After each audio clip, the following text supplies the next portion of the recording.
There are no prisons in the medieval world, not in the way we understand them. The idea that a person who has done wrong should be removed from society, housed, fed, and kept alive for years at public expense, that idea does not exist. What exists instead is something older and more immediate. The body of the wrongdoer is the site of justice. The flesh is where the law writes its verdict. And the writing is done in public, in the market square, at the crossroads, and at the gate of the city, where the maximum number of human eyes can witness what happens when the order of things is violated. This is not savagery, or rather, it is not only savagery. It is a coherent system, built on coherent premises, operating according to its own internal logic. The people who designed these punishments were not simply cruel, they were afraid. They were afraid of chaos, of sin, of the collapse of the fragile order that held towns and villages and kingdoms together. And they had decided, collectively, institutionally, over centuries, that the most effective way to hold that order together was to make the consequences of breaking it visible, physical, and unforgettable. A man who watches another man branded with a hot iron in the market square does not need to read a legal code. He already knows what the law looks like. He has seen it on a face. The medieval period in Europe spans roughly 1,000 years, from the collapse of the Western Roman Empire in the 5th century to the close of the 15th. Within those 10 centuries, the systems of punishment vary enormously by region, by period, by the authority doing the punishing. A baron, a bishop, a city council, a king's court, a manorial lord who owns the land and the people on it. But certain principles run through almost everything. Punishment is public. Punishment is physical. Punishment is proportional in the sense that medieval people understood proportion. An eye for an eye, a hand for a theft, a tongue for a lie. And punishment is swift. There are no long trials, no appeals that last years, no sentences that begin a decade after the crime. Justice in the medieval world moves fast, and it marks you. If this is the kind of history that makes you lean closer, that makes you want to understand the people who lived and suffered and inflicted suffering across those centuries, then subscribe. It costs nothing. Hit the bell. Now let us begin. The first thing to understand about medieval punishment is who has the right to punish. This is not a simple question.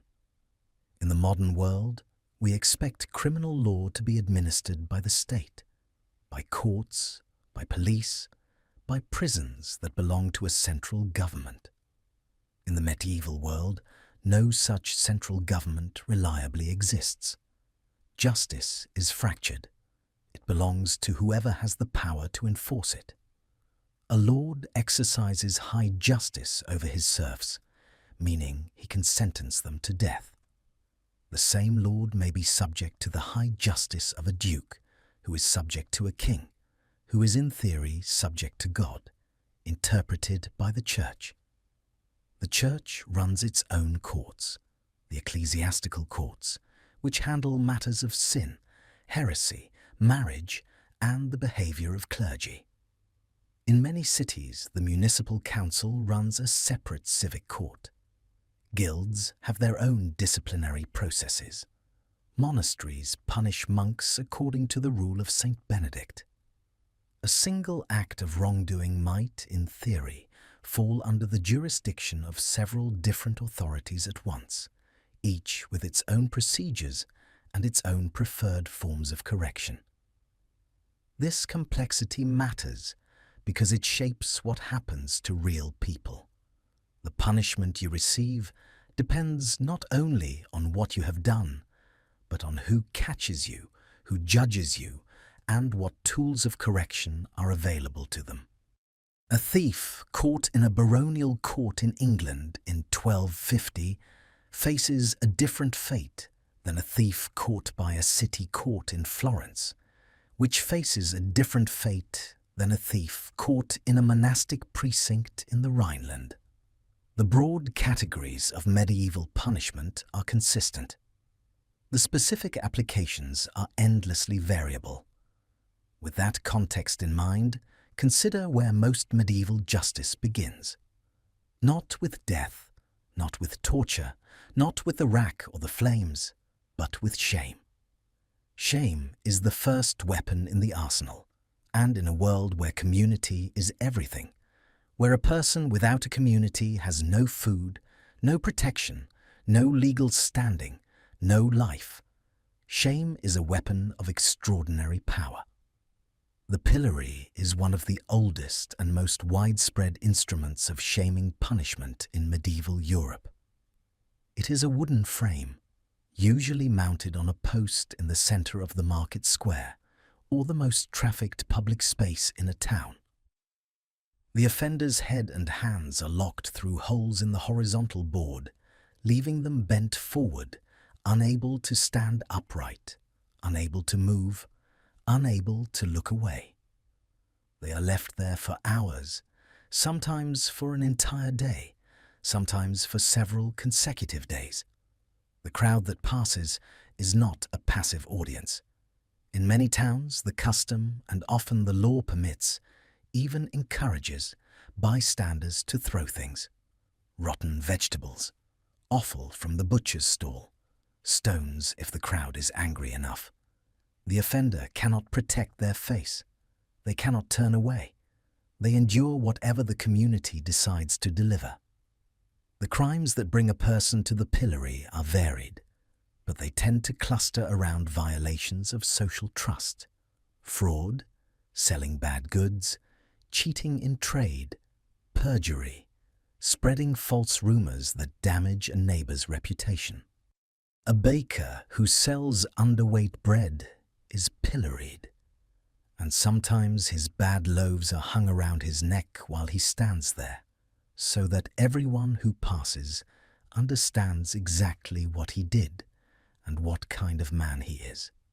A man convicted of slander may be required to stand in the pillory with his tongue held out by a pin or with a paper attached to his clothing describing his lie. The point is never simply discomfort. The point is the public legibility of the offense. Closely related to the pillory are the stocks.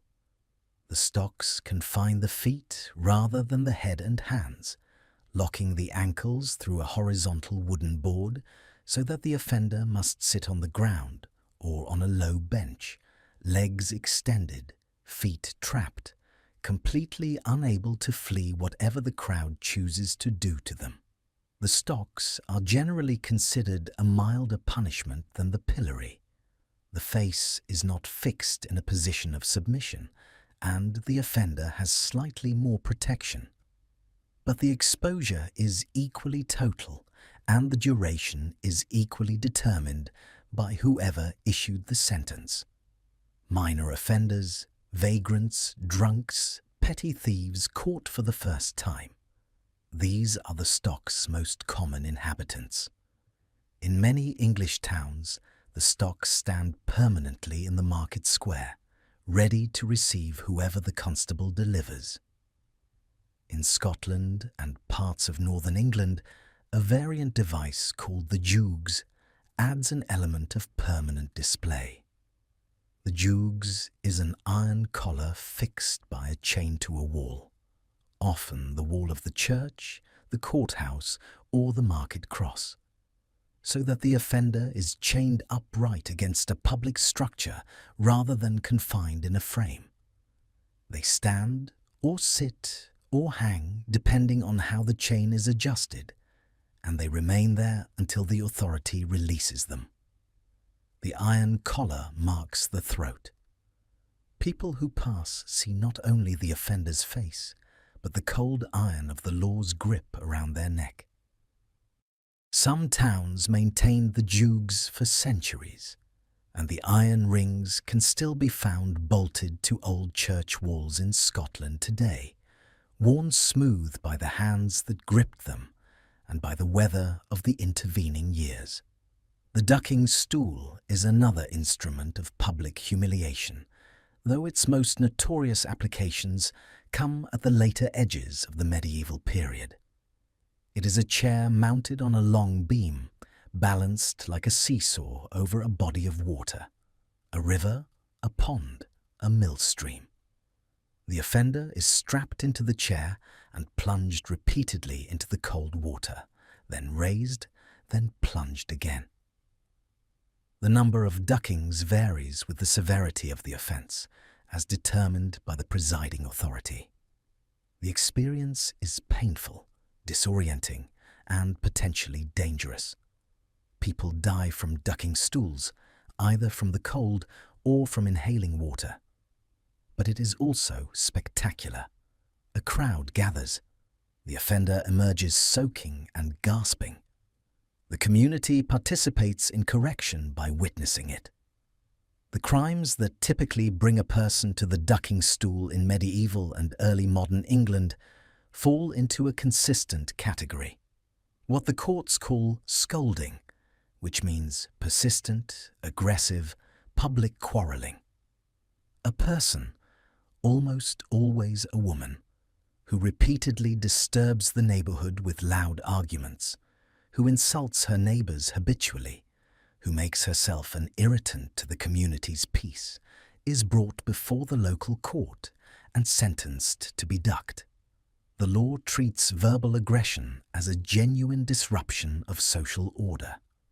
The ducking stool treats the cure as physical and public and cooling. More severe by a considerable degree is the scold's bridle, also called the branks. If the ducking stool is theatrical, the branks is intimate and deliberate. It is an iron cage fitted over the entire head, locked at the back, with a flat iron plate or a spiked plate projecting horizontally into the mouth. The plate rests on the tongue. In some versions, it is smooth. The offender can breathe and swallow, but cannot speak without the plate pressing painfully on the tongue.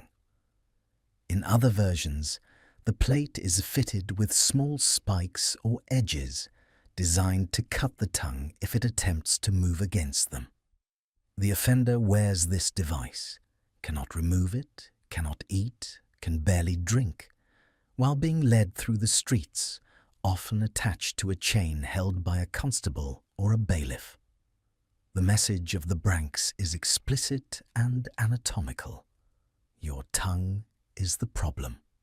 Here is what we have done to your tongue. The scold's bridle appears with some regularity in English records from the 13th century onward, and survives into the 17th and 18th centuries in some localities. Several original specimens still exist in English museum collections. Looking at them now, in a glass case, they seem almost fantastical. Intricate iron cages the size of a human head, hinged and latched, fitted with their tongue plates.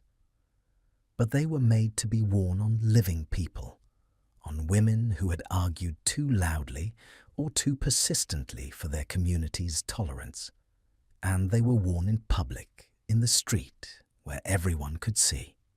Now imagine you are a woman in a market town in 14th century England. You are perhaps 40 years old. Your husband drinks and is cruel, and you have said so in the street to your neighbours, because where else would you say it? You have said it more than once. You have argued with the woman next door about the boundary between your properties, loudly enough that the whole street has heard. You have called the butcher a thief to his face when his weights were short. You have a voice, and you have used it, and one morning the constable arrives at your door. The branks is in his hands. It is cold iron, and it will fit over your head, and you will walk through the town in it, through the market where you have traded for 20 years, past the faces of everyone you know. You cannot speak. You cannot protest. The iron is already against your tongue. Flagellation, public whipping, is one of the most widespread punishments in the medieval world, applied across almost every jurisdiction, every period, every severity of crime. The Church uses it internally as a penitential practice. Monks flagellate themselves or are flagellated by superiors as a form of spiritual correction. Secular courts use it as punishment for theft, vagrancy, prostitution, and a wide range of lesser offences. The number of strokes varies. 12 strokes for a first offence, 40 for a more serious one, with the understanding that 40 strokes on bare skin with a leather whip is a punishment that leaves a person unable to stand. Some jurisdictions deliver the whipping at a fixed post in the market square. Others deliver it at the cart's tail. The offender is tied to the back of a cart and whipped while the cart is driven through the streets, so that the punishment is experienced across the full geography of the town rather than at a single point. The crowd follows. The constable or the appointed flogger walks alongside. The cart moves at walking pace. Every street receives its lesson. Branding with a hot iron is applied for offences that require permanent marking, that require, in the law's logic, that the offender carry their crime on their body for the rest of their life, so that any community they enter in the future will know what kind of person they are dealing with. The thief is branded on the thumb or the hand with a T. The vagrant in English law under certain statutes receives a V on the chest. The blasphemer or perjurer may be branded on the cheek or the forehead, the most visible location, the one that cannot be covered by clothing. The branding iron is heated in coals until it glows, pressed against the skin for several seconds until the flesh burns and sears, the smell rising, the sound audible to those standing nearby. It takes perhaps 30 seconds. The mark lasts a lifetime. Ear cropping and nose slitting are used for crimes that fall below the threshold of death, but above the threshold of whipping alone. Crimes that warrant a permanent physical alteration, a reminder that cannot be removed. The ear is removed cleanly or partly with a blade. The nose is slit with a knife along the central septum. Both are performed in public. Both leave a permanent disfigurement that marks the bearer in every interaction for the rest of their life.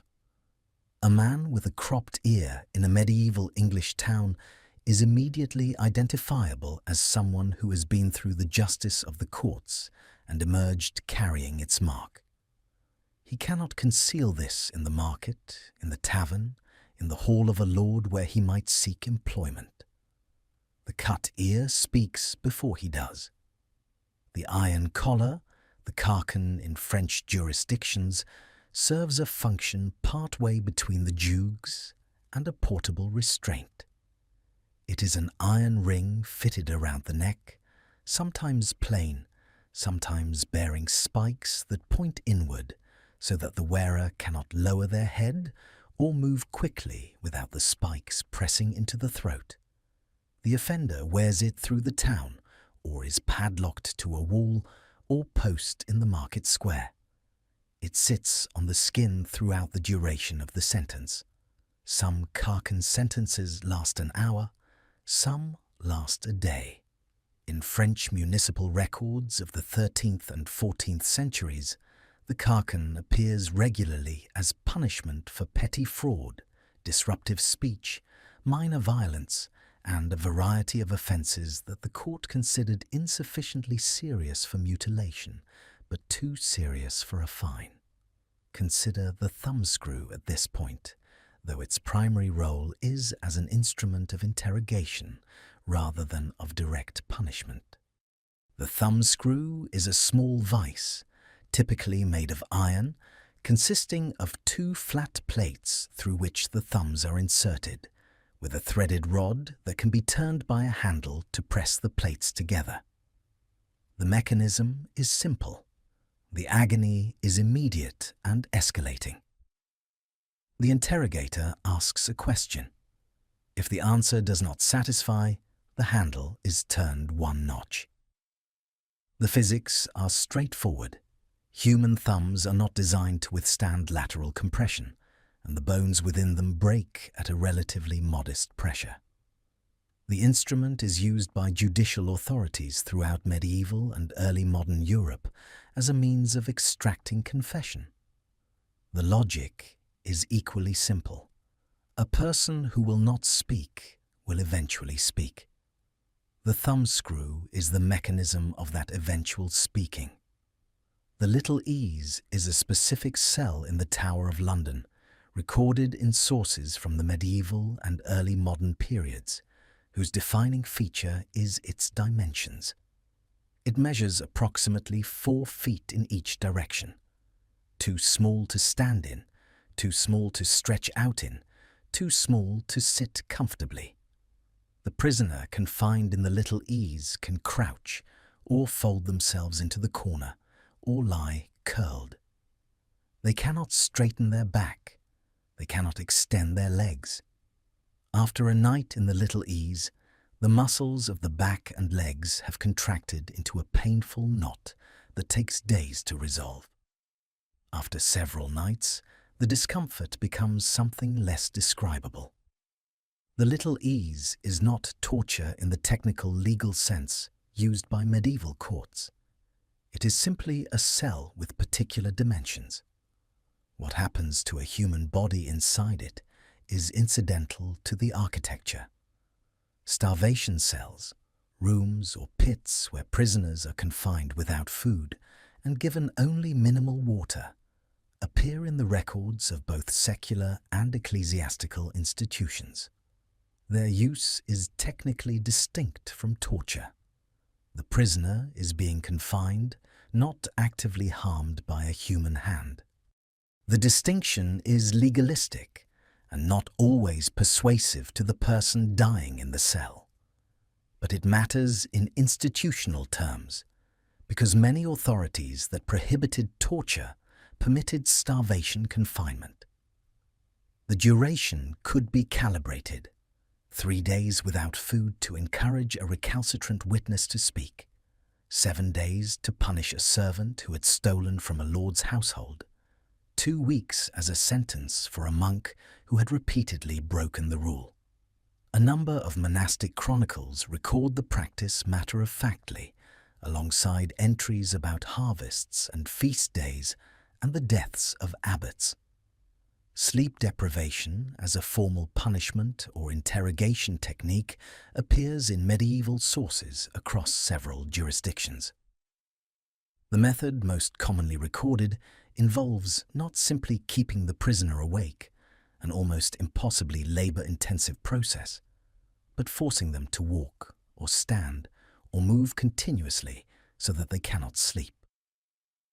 A person kept walking will eventually be unable to continue walking. They will fall, they will be raised and made to continue.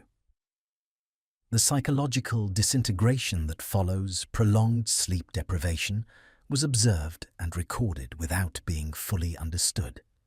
The person who has not slept for 4 or 5 days is, in a practical sense, a different person from the one who entered the cell, confused, hallucinatory, incapable of consistent reasoning or resistance. Medieval interrogators did not need a neuroscientist to tell them this. They knew it empirically, and they used it. Strappado is a method of interrogation and punishment by suspension. The prisoner's wrists are bound together behind their back, and a rope attached to the bound wrists is thrown over a beam or pulley in the ceiling. The prisoner is then raised until their feet leave the ground, their entire body weight hanging from their arms twisted behind them. The shoulder joints bear the full load in a position they are not designed to bear. In the simple strappado, the prisoner is held suspended for minutes or hours. In the more severe version, they are raised to the ceiling and then dropped part way, the rope arresting their fall before the feet touch the ground. The sudden jolt at the end of the drop is catastrophic to the shoulder joints. Italian city-state courts used strappado extensively in the 13th and 14th centuries. It is considered a relatively moderate form of interrogation.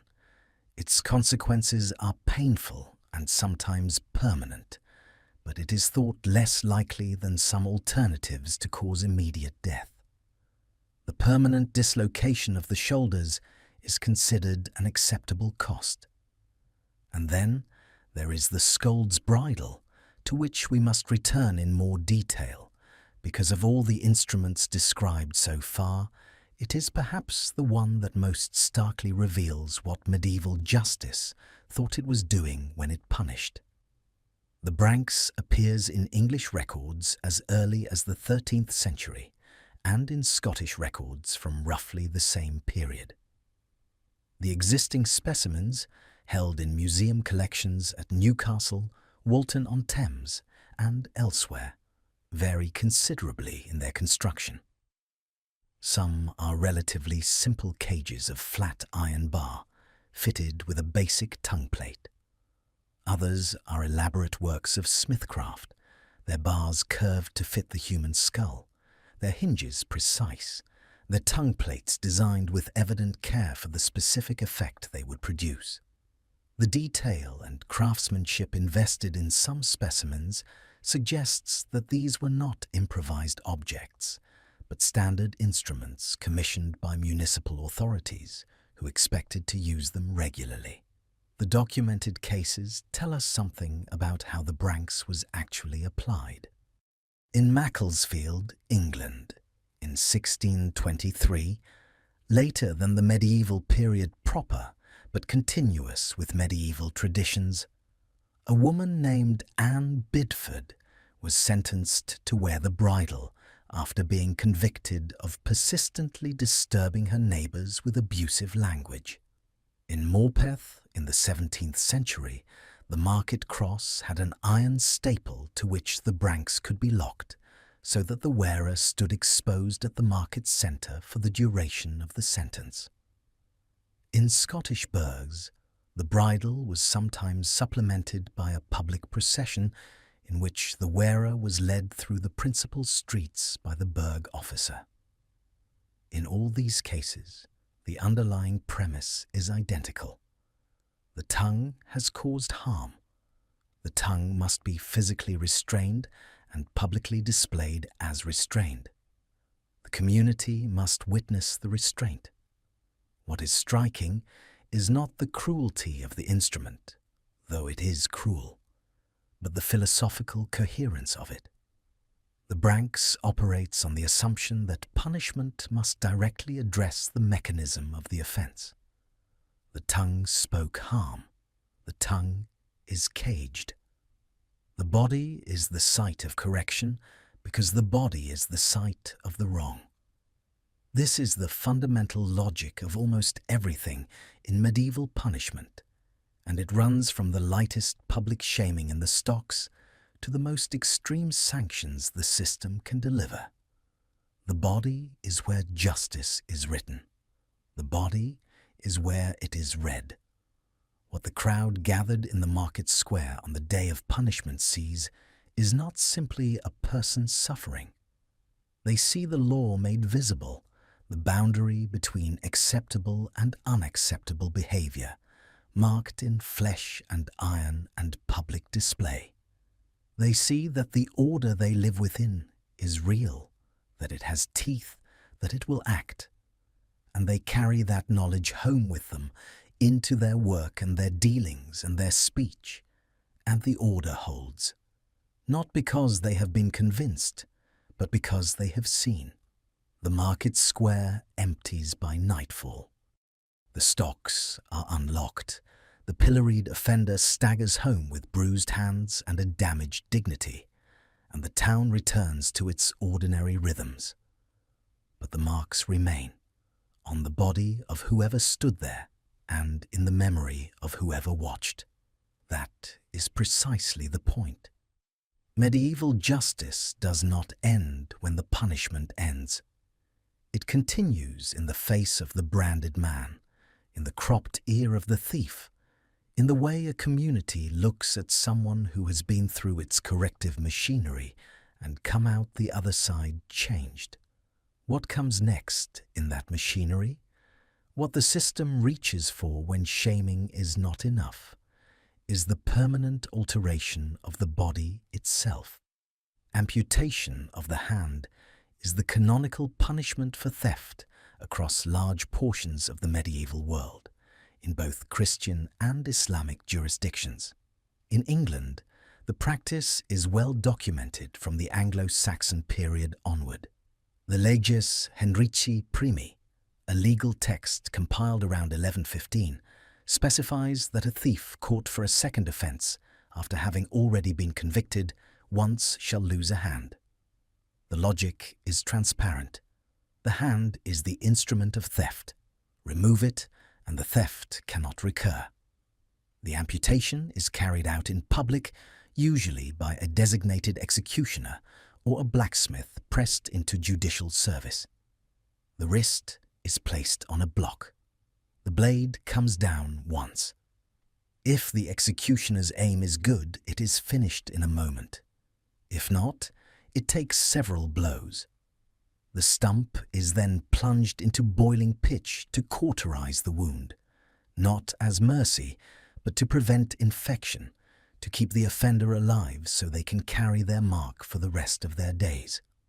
A man who has lost his right hand to the law of England carries that verdict in every interaction, every transaction, every attempt to work or beg or rebuild a life for the remainder of his existence.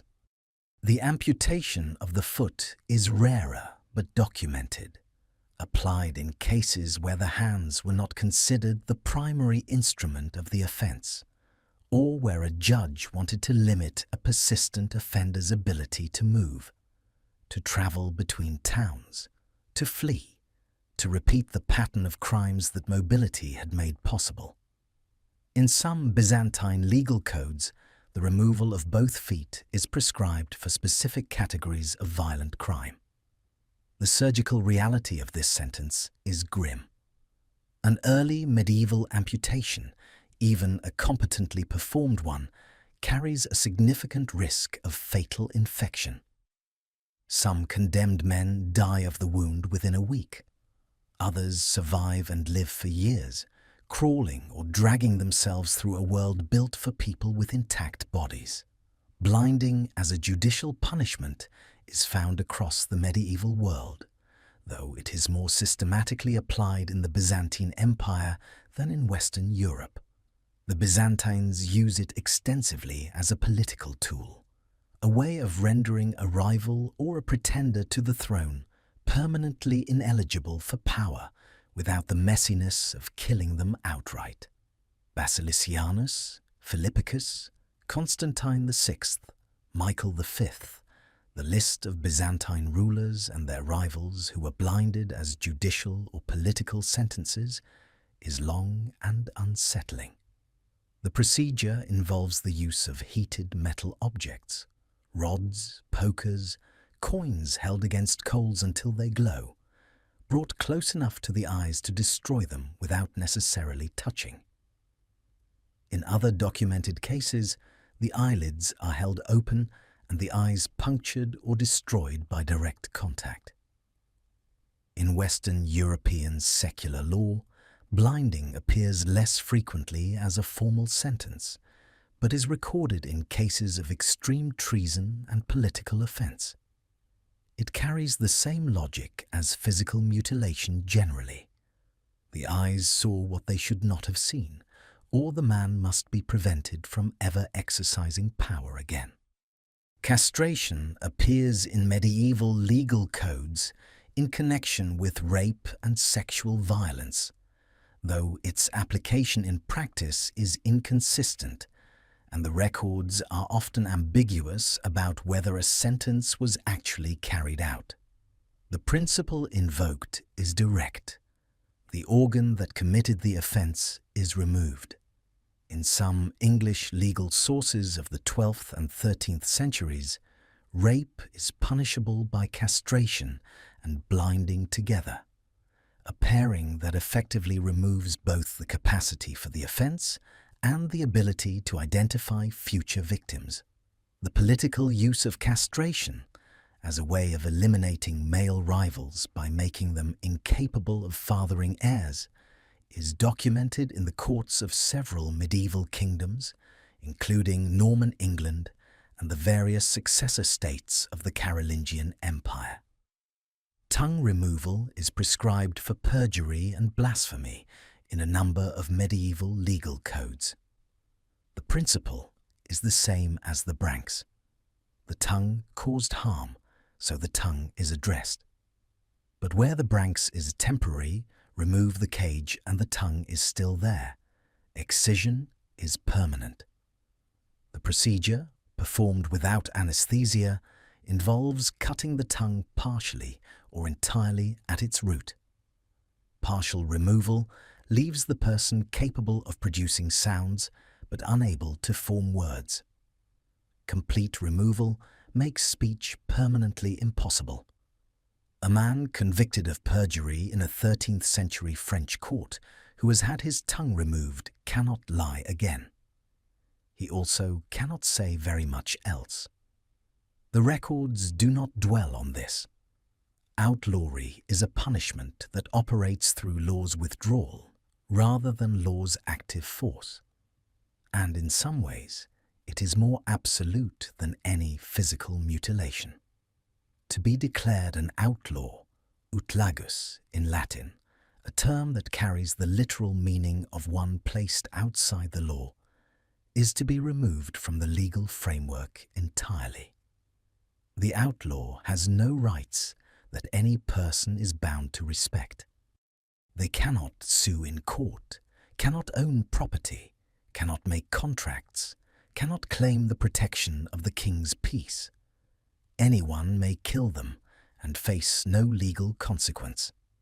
They are, in the precise language of several English legal sources, to be treated as a wolf, a creature that may be hunted and destroyed wherever it is found.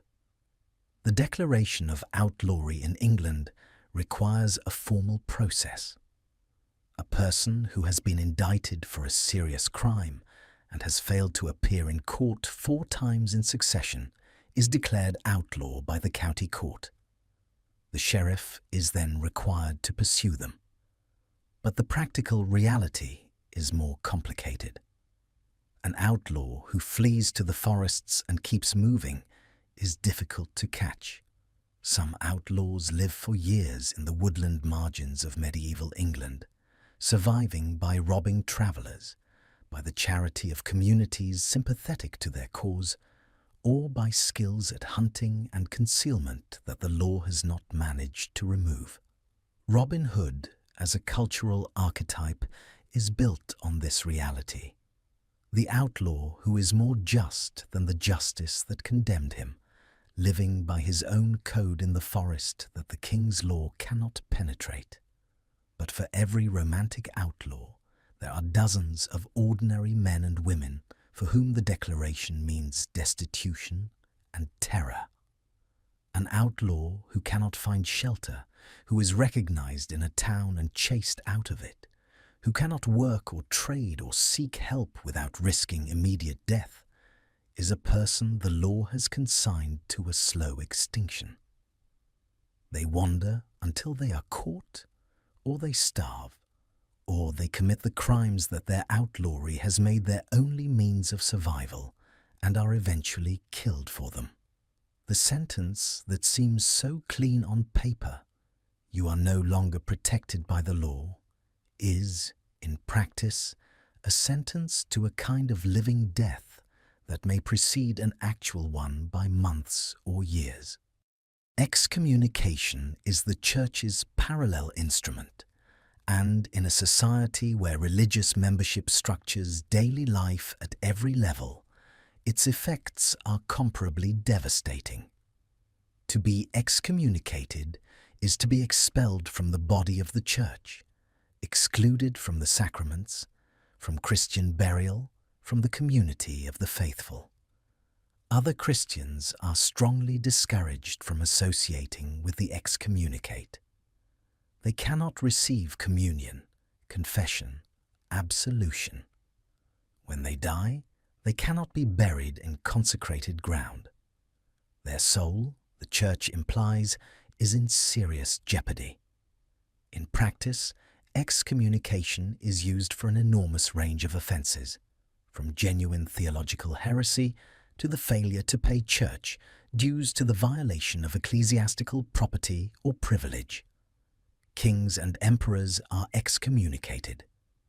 In 1076, Pope Gregory VII excommunicates Holy Roman Emperor Henry IV, triggering a crisis that forces Henry to stand barefoot in the snow at Canossa for 3 days, in January, waiting for papal forgiveness, one of the most vivid pieces of political theatre in the entire medieval period. The image of one of the most powerful rulers in Europe humiliating himself in the cold, waiting for a priest to let him back into the community of Christians, tells you everything about what excommunication actually meant in a world that took its theology seriously. The degradation of a knight is a ceremony that punishes by performance, and it is remarkable in its theatre. A knight who has committed treason, cowardice, or a serious dishonourable act can be stripped of his knighthood through a formal public ritual. The specific ceremony varies by time and place, but the documented versions share a consistent logic. The knight is brought before an assembly of his peers and superiors.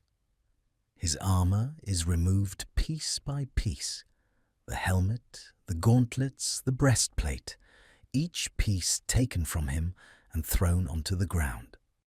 His spurs, the symbol of his knightly status, are struck from his heels with a hatchet, or cut off by a groom rather than a knight, the deliberate use of an inferior to perform the act, conveying the measure of the fall. His shield, if present, is reversed or broken. In some versions of the ceremony, he is then physically lowered by a device or simply manhandled from a high place to a low one. In the most elaborate versions, a herald pronounces over him that he is no longer a knight, that his name is removed from the rolls, that his family may no longer bear his arms. He is symbolically unmade. A man who has been publicly degraded from knighthood in 14th century England does not simply face social embarrassment. He faces the loss of his entire identity, his legal standing, his economic relationships, his family's honour. The humiliation is absolute, and it is performed before exactly the people whose opinion constitutes his world. To be unmade as a knight before other knights is to be told, in the language that matters most to you, that you no longer exist as the thing you believed yourself to be. The charivari is a punishment that belongs to the community rather than to any official court, and its existence reveals something important about how medieval societies policed themselves from below. When a community decides that someone has violated its norms, a man who beats his wife excessively, a widow who remarries too quickly after her husband's death, a person whose behaviour is considered shameful or against natural order, the community can assemble outside their house at night and make noise. Tremendous, sustained, deliberately intolerable noise. Pots are beaten. Horns are blown. The crowd shouts and sings crude songs.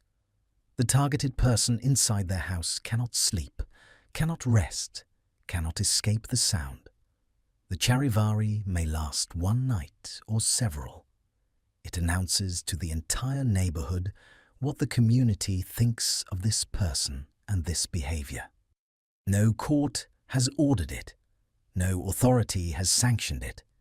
The community has decided, and the community is acting. The forfeiture of property accompanies many serious criminal convictions in medieval European law, and its consequences extend far beyond the convicted person.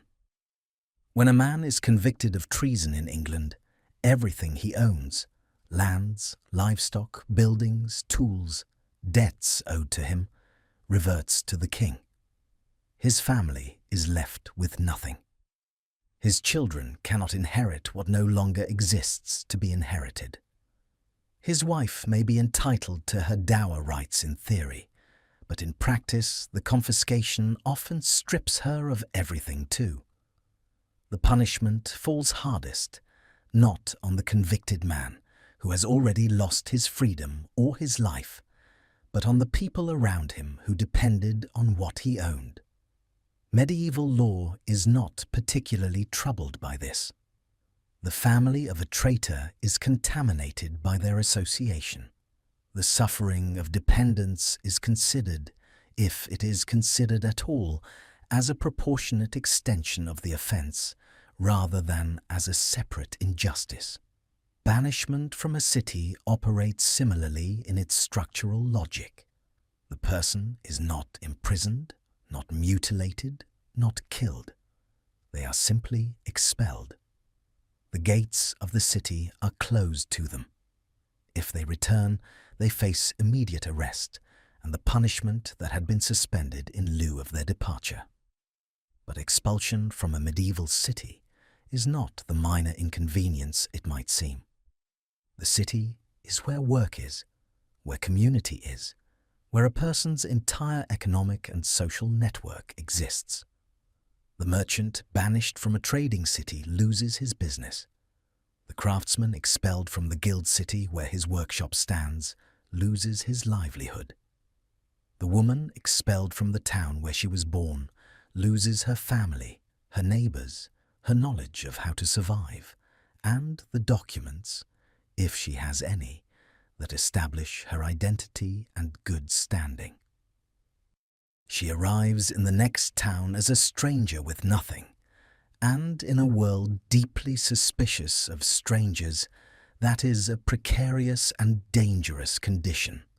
Looking across all of these punishments, the pillory and the stocks, the branks and the ducking stool, the amputated hand and the cropped ear, the outlaw hunted through the forest, and the knight stripped of his spurs in front of his peers, a single architecture emerges.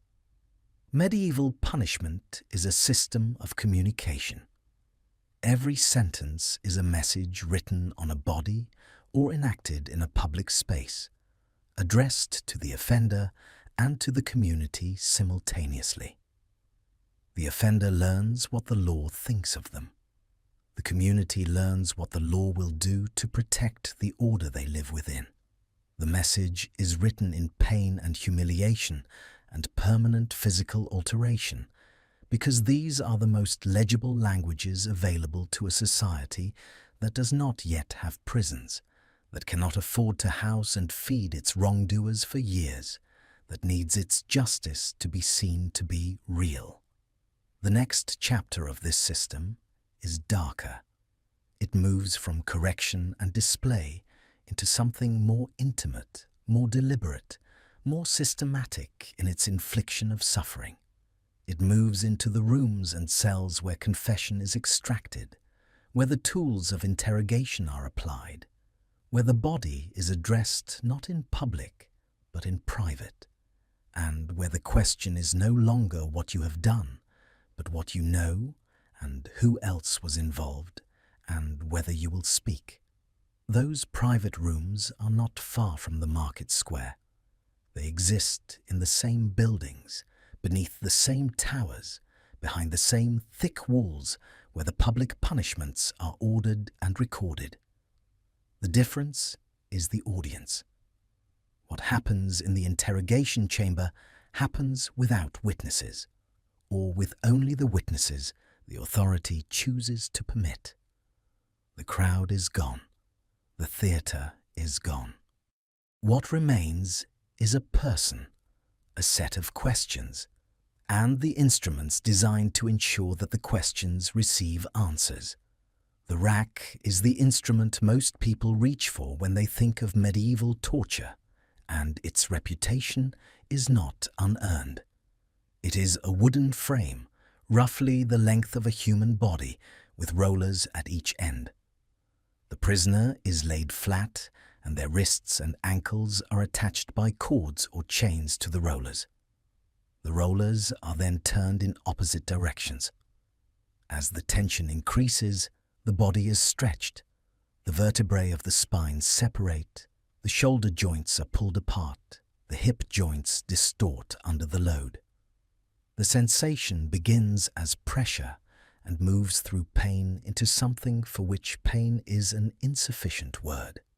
In documented accounts from Tower of London records of the Tudor period, which is the later edge of what we are tracing, but continuous with medieval practice, prisoners on the rack describe the experience in terms of dissolution, of the body becoming something that no longer operates according to its ordinary principles. The rack does not break bones, usually. It separates joints. The person who has been racked thoroughly walks differently afterward, if they walk at all. The rack in England is associated primarily with the Tower of London, where it was used for interrogation of political and religious prisoners from at least the 15th century. The instrument itself appears in various forms across European jurisdictions from the 13th century onward. In France, the question, as judicial torture was formerly called, included rack variants under different names. In Italian city-states, the strappado was often preferred, but rack-type devices appear in the records of the more systematically organized inquisitorial courts. The critical legal point across all of these jurisdictions is that torture was not punishment in the formal sense. It was interrogation. It was applied not to people who had been convicted, but to people who had been accused and who were not cooperating with the inquiry. The confession extracted under torture was then used as the basis for a formal conviction and formal sentence. The torture was the means. The confession was the end. The execution or mutilation that followed was the official punishment. The whole structure is carefully distinguished in legal texts, and the distinctions are carefully maintained even as the actual experience of the person on the rack makes the distinctions somewhat academic. The Scottish boot, known in its various forms as the cashy legs or simply the boot, works on a different principle from the rack. Rather than stretching the body along its length, it compresses a specific part of it. The boot is an iron or wooden casing fitted around the lower leg and the foot. Once it is in place, wedges are driven between the casing and the leg with a mallet. Each blow of the mallet drives the wedge deeper, compressing the flesh and then the bone. The leg does not simply bruise, it is systematically crushed. The shin, the ankle, the bones of the foot, all are subjected to increasing pressure until they fracture. The process is methodical and incremental.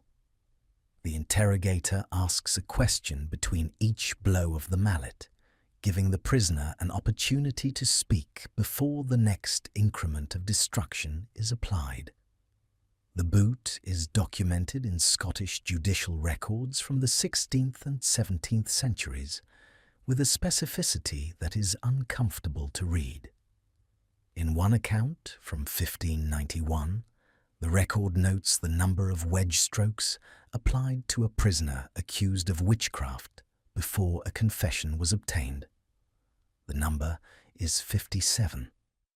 The leg, after 57 mallet blows, driving wedges into an iron boot, is no longer a leg in any functional sense. The prisoner who survived such an interrogation, and some did, walked with an iron and wooden approximation of a gait for the rest of their life, if the rest of their life extended beyond the execution that the extracted confession usually precipitated. Pressing, peine forte et dure in the French legal language that English courts also used, is one of the most singular punishments in the medieval common law tradition, and it arises from a procedural peculiarity rather than from a desire for cruelty. Under English law, a criminal trial could only proceed if the accused entered a plea. Without a plea of guilty or not guilty, the trial could not begin. Some accused persons, understanding that conviction meant not only death, but the forfeiture of all their property, chose to remain silent. If they were convicted, their family lost everything. If they died without being convicted, without a trial, without a plea, the property might be preserved for their heirs. Silence was, in a grim sense, a rational strategy. The law's response to this strategy was peine forte et dure, the strong and hard punishment. The prisoner who refused to plead was taken from the court and laid flat on the ground. Heavy stones or iron weights were placed on their chest, one by one, until either they spoke or they died. The process could take several days. The prisoner was given small amounts of bread and foul water to extend the duration of their ordeal. The weights accumulated. At some point, the chest could no longer expand enough to draw breath. At some point, the heart gave way. Most prisoners broke their silence long before this point, but some did not. The records of English courts from the 13th through the 17th centuries include a number of cases in which the accused died under the weights rather than speak. They chose the slow destruction of their body over the legal process that would have destroyed their family's future. This is not a simple story about cruelty. It is a story about what people will endure when the stakes are high enough. Waterboarding, in its medieval variants, works on the same principle that modern iterations do. The body's absolute terror of drowning is used as a lever against the will. In the version used by various inquisitorial courts, the prisoner is bound to a plank tilted so that the head is lower than the feet. A cloth is placed over the mouth and nose, and water is poured slowly onto the cloth. The cloth saturates and the water passes through it into the airways. The drowning sensation is immediate, overwhelming, and genuine. The body cannot distinguish between the sensation of drowning and actual drowning. Every instinct demands that it stop. The interrogator stops the water when the prisoner signals willingness to speak. The process is then repeated until the interrogator is satisfied with what has been said. Italian inquisitorial manuals of the 13th and 14th centuries describe the procedure with clinical precision, noting the recommended quantity of water, the preferred angle of the plank, and the circumstances under which it is appropriate to stop. The Judas chair, whose use is documented in certain Italian and Spanish jurisdictions from the medieval period into the early modern, is an instrument whose cruelty is entirely a function of geometry. It is a pyramidal seat, the point of the pyramid directed upward. The prisoner is lowered onto the point, which is positioned beneath the body's most sensitive anatomy. Their weight does the work. The interrogator does not need to apply force. Gravity applies it continuously. The prisoner can relieve the pressure by holding themselves up with their arms or legs, but not indefinitely. Exhaustion is built into the design. The session ends when the prisoner speaks or loses consciousness. The chair is considered in some legal contexts as a technically non-mutilating instrument, since it does not cut or brand. What it does, instead, is left to inference. Rat torture appears in the records of medieval interrogation with a frequency sufficient to suggest that it was a genuine and practiced method rather than a literary invention, though the descriptions vary enough that it is difficult to reconstruct a single standard procedure. The general principle involves confining a rat or rats with the prisoner in conditions where the rats, motivated by hunger, will attack the person's flesh. In some accounts, a container of rats is placed against the prisoner's body, and the outside of the container is heated, causing the rats to attempt to escape through the only available direction. The experience of being eaten alive, slowly, incompletely, incrementally, produces a quality of suffering that most other methods do not reach, because it involves not only pain, but the body's deepest revulsion against violation of its integrity. The surviving accounts do not dwell on the detail. They note that the method was applied and that the prisoner subsequently provided information. What the prisoner experienced in the interval between these two facts is left to the imagination, which is perhaps its own kind of mercy. Sawing, the punishment of being cut in half vertically with a large saw, is among the most extreme sentences in the documented record. It is attested in a number of medieval and ancient sources, applied to the very worst offenders in the judgment of the courts that prescribed it. The procedure, as described in several accounts, involves suspending the condemned upside down, a detail that is not incidental since the inverted position keeps blood flowing to the brain and therefore extends the period of consciousness, and then applying a long-bladed saw at the groin, working downward through the torso. The vertical orientation means that the major blood vessels are severed late in the process. The condemned person remains conscious for much of it. The execution of the 16th century Scottish nobleman William Kirkcaldy of Grange was described in terms that suggest the saw may have been among the methods considered, though the documented record of his actual death is cleaner. The saw's primary role in the sources is less as a frequently applied method than as an outer limit, a reminder of how far the system could reach if it chose to. Hot iron, used as a direct contact instrument of torture and punishment, appears in multiple contexts throughout the medieval period. It is applied to the skin, the feet, the hands, the face. In some documented cases of interrogation, heated metal instruments are described in the records simply as ferrum, iron, without further specification, suggesting that the precise instrument was considered less important than the principle. Extreme heat applied directly to the body.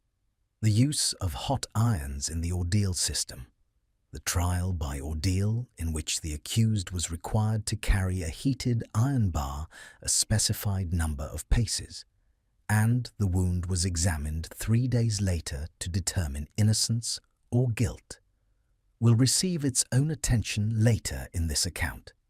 Here, the hot iron appears in its more straightforward role as a mechanism of causing pain to extract information. The head crusher is documented in inquisitorial and secular interrogation records from the late medieval period. It consists of a metal framework fitted over the skull, with a threaded rod at the top that can be turned by a handle to press a metal cap downward against the crown of the head. The pressure is applied incrementally, and its effects progress in a documented sequence. First intense pain, then the compression of the temporal bones, then the cracking of the teeth as the jaw is forced against the palate by the pressure above, then the rupture of the eardrums, and if the process continues past the point at which most interrogators stop, the fracture of the skull itself. The instrument is designed to approach but not reach that final stage, to be reversed before death, having extracted whatever cooperation the interrogator needed. The strappado deserves its deeper examination here, because it is not simply one instrument among many. In the Italian city-states of the 13th and 14th centuries, it is the standard form of judicial torture, so standard that legal documents often refer to the question of torture simply as the strappado, as if no other method requires mention. The procedure has already been described in its basic form. What the records add to that description is the texture of its routine application. In Florence, in Siena, in Bologna, in Venice, the communal courts that administered justice through the 13th and 14th centuries maintained permanent torture facilities with designated torturers who were paid a regular wage, with written records of each session, with notaries present to record confessions as they were made so that they would be legally valid. Consider what it means for torture to be bureaucratic. The prisoner arrives. Their name is written in the register. The notary sharpens his quill. The torturer checks the rope. The questions are read out, recorded in the register. The prisoner is raised. A time is noted. The prisoner is asked again. If the session produces a confession, it is read back to the prisoner, who is asked to confirm it of their own free will, the standard legal formula, and who almost invariably does confirm it, because the alternative is to be raised again. The notary records the confirmation. The register is closed. The case proceeds to sentencing. The whole apparatus has the quality of office work. The screaming is not recorded. Only the words that follow it are. Now imagine you are a man in Florence in 1310, accused of counterfeiting the city's gold florins. You have not done it. You know the man who has, but he is a cousin of the man who accused you, and the accusation is itself a strategy in a dispute about a property boundary that has nothing to do with gold. You are brought before the podesta, the city's chief judicial officer, a man imported from another city specifically to ensure impartiality, who looks at the evidence against you, which is thin, and at the political pressures around the case, which are considerable, and orders the question. The notary is already writing. The torturer is already waiting. The rope has been used on other men this morning. Your wrists are bound behind you. You are raised. From the ground, the ceiling of the chamber looks very far away. You know what you are supposed to say when they lower you. You can say it immediately and save yourself the shoulder and destroy yourself in every other sense instead. Or you cannot say it and be raised again. The drop, when it comes, is partial, not to the floor, but an arrest halfway. And the jolt through the shoulder is enormous and specific, a sensation that has no analogue in ordinary life. You are still hanging. The notary's quill is ready. The podesta watches without visible emotion. Outside, in the street, the market is ongoing. Someone is selling fish. Someone is arguing about a price. You can hear none of it.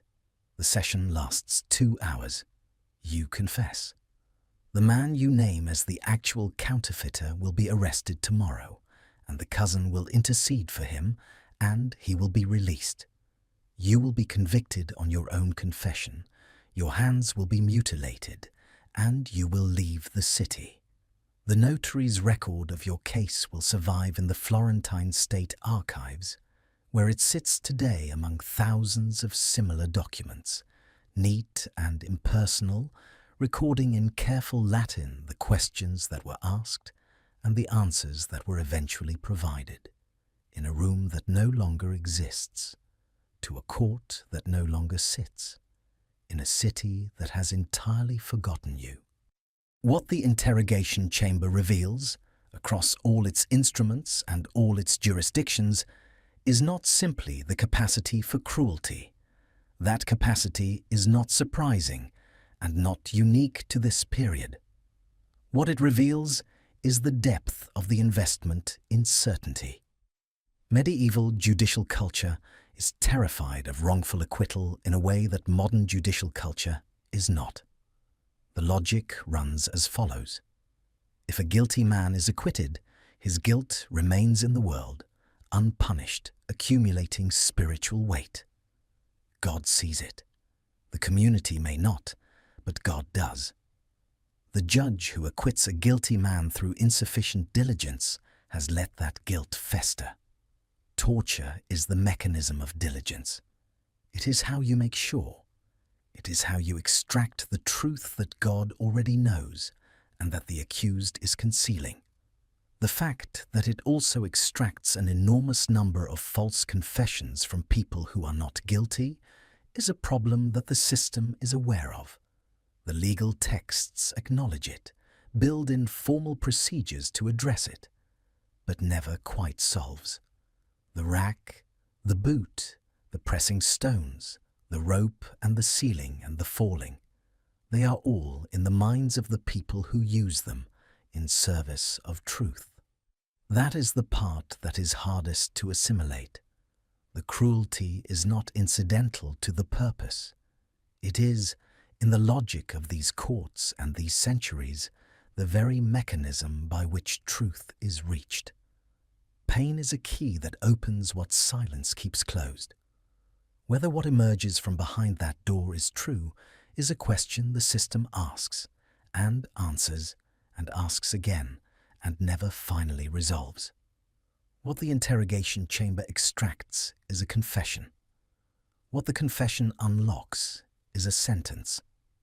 And it is here, at the moment of sentencing, that the medieval system reaches for its most permanent instruments, the ones from which there is no recovery, no mark that fades, no dignity that can eventually be rebuilt.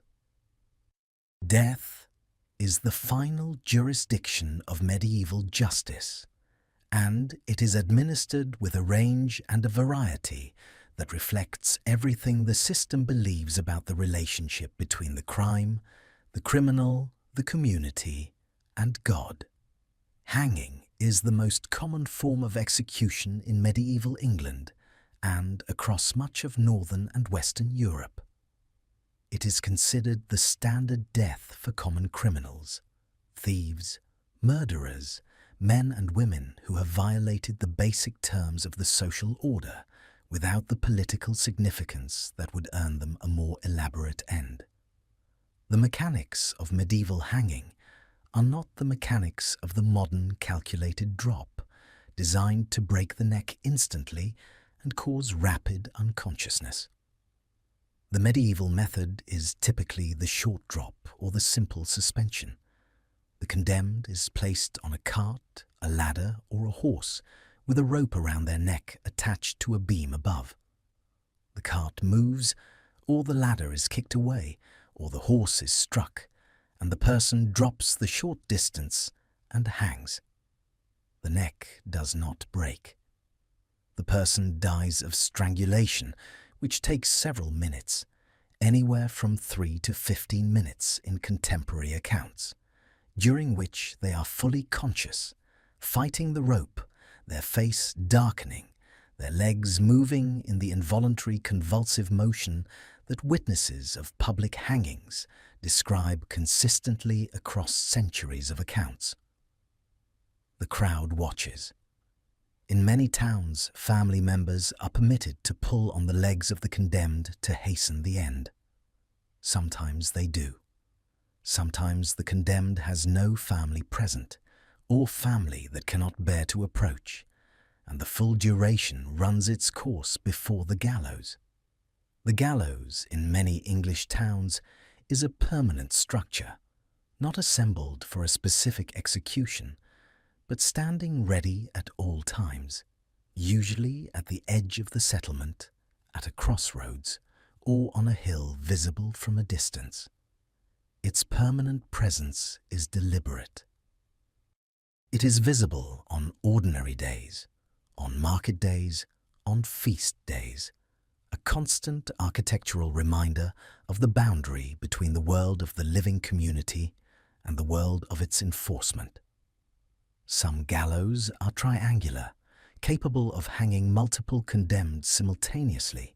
The Tyburn gallows in London, known as the Triple Tree, could hang 24 people at once and was used for mass executions of felons on execution days that drew enormous crowds from across the city. Beheading is reserved in most medieval European jurisdictions for those of higher social standing, nobility, knights, persons of rank who are considered entitled to a cleaner death than the common strangulation of the gallows. The logic is partly about honor and partly about speed. A clean beheading, competently performed, is considerably faster than hanging. The condemned kneels, places their neck on a block, and the blade falls. A skilled executioner with a sharp sword can sever a neck in a single stroke. The head falls. The body follows. Death is effectively instantaneous. The problem is that not all executioners are skilled, and not all swords are sharp. The record of botched beheadings in medieval and early modern Europe is extensive and grim. Mary Queen of Scots in 1587 required 3 strokes of the axe before her head was finally separated. The first stroke missing the neck almost entirely, striking the back of the skull, the second nearly completing the cut, the third finishing it. Her lips were observed to be moving for 15 minutes afterward, which may be reflex and may be something else, and the accounts of witnesses do not always agree on what precisely they saw. The executions of Anne Boleyn in 1536, performed by a French swordsman specifically imported for his skill, went cleanly. The execution of Margaret Pole, Countess of Salisbury, in 1541, performed by an inexperienced young headsman, did not. Contemporary accounts describe a sustained and chaotic process that left both the executioner and the witnesses shaken.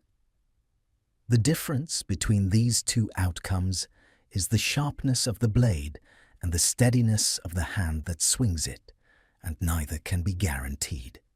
Burning at the stake is the Church's preferred execution method for heresy, and it carries a specific theological meaning that distinguishes it from other forms of capital punishment. The body of the heretic is considered spiritually corrupted, tainted by the false beliefs it housed and expressed, and fire is the element of purification. To burn the body is, in the Church's logic, to destroy the vessel of corruption, and, potentially, if the condemned repents in the final moments, to purify the soul that it contained. This is why the executioners at church-authorized burnings sometimes carried a garrote or a strangling cord. If the condemned made a sincere final confession and recanted their heresy, they might be strangled before the fire was lit, receiving the mercy of a faster death in exchange for their spiritual submission. Those who did not recant, or who recanted and then recanted their recantation, burned alive. The experience of burning alive is documented in eyewitness accounts with a specificity that is difficult to read. The fire reaches the feet first if the faggots are arranged in the standard way and moves upward. The skin blisters and then chars. The subcutaneous fat liquefies and burns with a different quality than the wood beneath.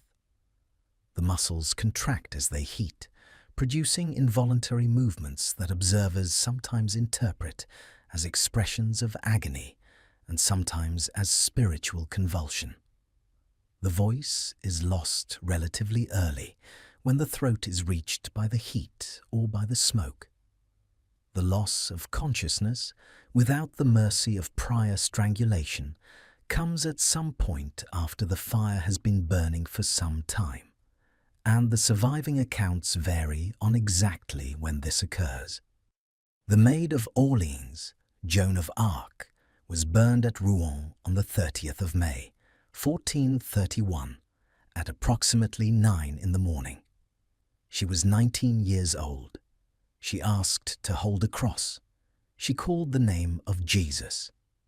The English soldiers who stood guard around the pyre and the crowd of several thousand who watched heard her voice until they did not hear it anymore. Boiling alive is a punishment specific enough in its application in England to be worth pausing on. Henry VIII's Parliament passed the Act for Poisoning in 1531, prescribing death by boiling specifically for the crime of murder by poisoning, a crime considered so cowardly, so contrary to honourable violence, that it demanded a particular form of death. The act was applied in at least 2 documented cases. Richard Roos, a cook accused of poisoning the household of the Bishop of Rochester in 1531, and a maidservant hanged at King's Lynn the same year. Roos was boiled alive in Smithfield, in London, in a large cauldron before a crowd. Contemporary accounts describe the duration as considerable. The act was repealed under Edward VI in 1547, making it one of the shorter-lived specific statutes in English legal history. But its existence reveals something important. Even within a system already containing burning, hanging and drawing and quartering, there was felt to be a need for a punishment specifically calibrated for the particular moral disgrace of poisoning. Drawing and quartering, properly hanging, drawing and quartering, is the most elaborate formal execution in the English legal tradition, reserved for men convicted of high treason, and it deserves its full description because each element of the procedure is legally specified and carries its own meaning. The condemned is first dragged on a hurdle, a wooden frame pulled by a horse, through the streets from the prison to the place of execution. They are not permitted to walk there. They are dragged on the ground, or just above it, through the filth of the streets, because the dignity of walking is not theirs to keep. At the place of execution, they are hanged by the neck until nearly dead, not until dead, but until nearly dead, so that they retain consciousness for what follows. They are then cut down and emasculated, the genitals removed and burned before their eyes. Then the abdomen is opened and the entrails are drawn out, slowly by the executioner's hands, and these too are burned. Then the chest is opened and the heart is removed. At some point in this process, death occurs, and the precise moment varies by account and by the competence of the executioner. Finally, the body is beheaded and then divided into 4 quarters, the arms and legs separated from the torso, and these quarters are distributed for display at the gates of cities, on bridges, at the borders of the kingdom. The head is displayed separately, usually on a spike at a prominent location. The purpose of the distribution is explicit.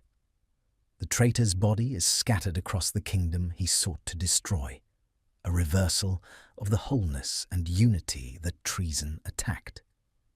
William Wallace, the Scottish military leader, was executed by this method at Smithfield in London on the 23rd of August, 1305.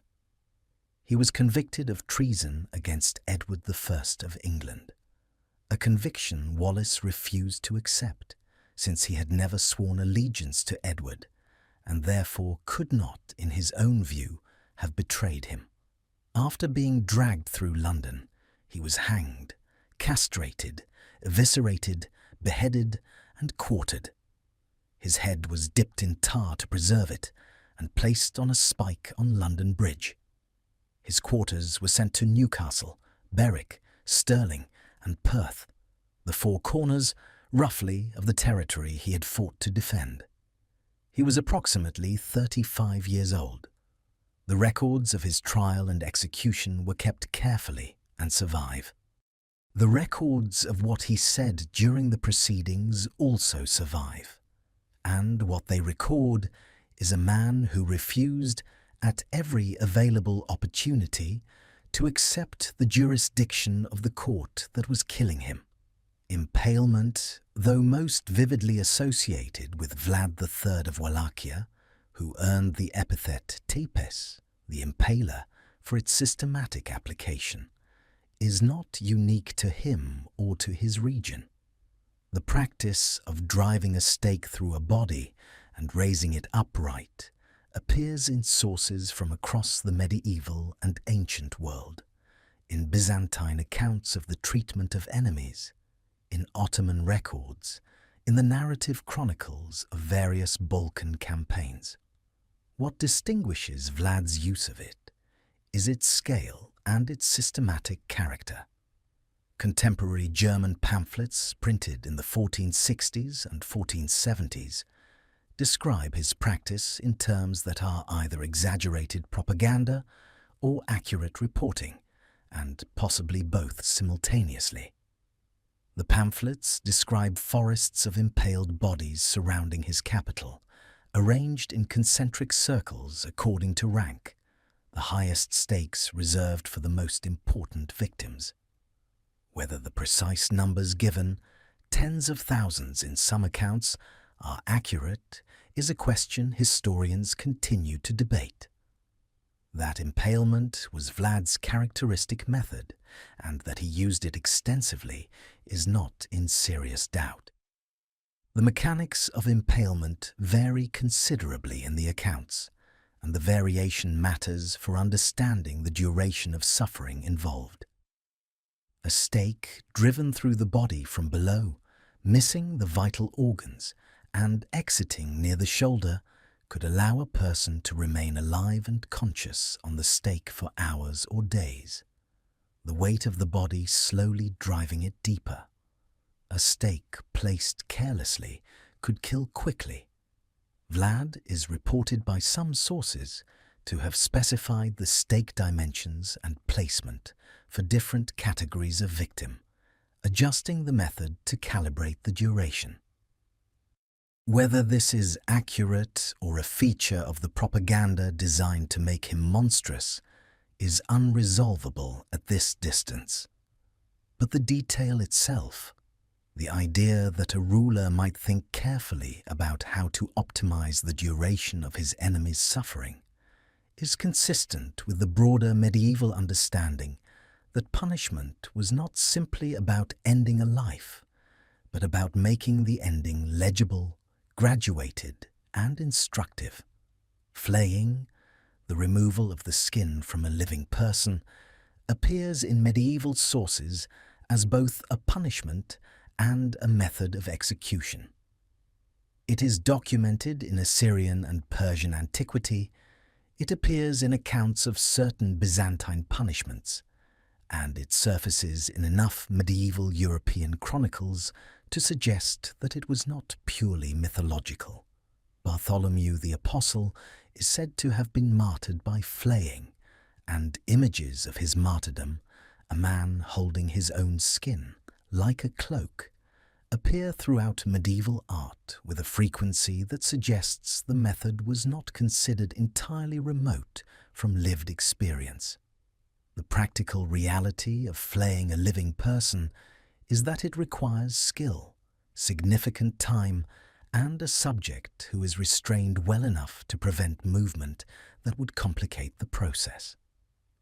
It is slow enough that many victims would die of shock before the procedure was complete. The sources that describe it tend to use it as a marker of extreme barbarity. It is what the other side does, the enemy, the infidel, which suggests that even within a culture accustomed to significant violence, flaying occupied a special category of the extreme.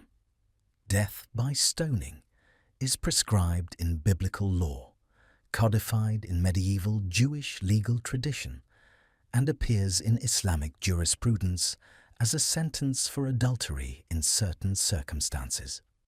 In Western European Christian jurisdictions, it is less formally institutionalized, but mob stonings, crowds throwing stones until a person dies, appear in enough accounts to establish it as a real mode of death, even where it was not formally legislated. The distinction between a judicial stoning and a mob killing is significant in legal terms and not always significant in experiential ones. Burying alive as a formal punishment has a specific and documented application in medieval Europe. It is prescribed for Vestal virgins in the ancient Roman tradition and for nuns in some medieval European ecclesiastical regulations as the punishment for breaking the vow of chastity. The condemned woman is led in a funeral procession, as if already dead, to a prepared chamber beneath the ground. She is placed inside with a small amount of bread and water and a lamp, and the entrance is sealed. The theological reasoning is precise. A woman who has consecrated herself to God and broken that consecration cannot be killed by human hands. That would be too direct an execution. But she can be placed in a condition from which death will come in its own time. The bread and water and lamp are not mercy. They are the mechanism by which the Church maintains the technical position that it has not killed anyone. They extend the duration of what follows, rather than preventing it. Pressing, burning, boiling, drawing and quartering, impalement, flaying. The range of what medieval justice was capable of applying to a human body is, by any measure, extraordinary. But it is not random. Every method in this catalogue carries meaning. The traitor is scattered across the kingdom. The heretic is purified by fire. The poisoner is boiled in the element of their crime.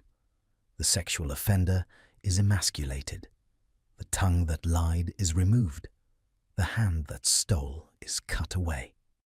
Each punishment is a sentence in a language the whole community can read, written on the body of the condemned, displayed for as long as possible to as many eyes as possible, because the point has never simply been to end a life.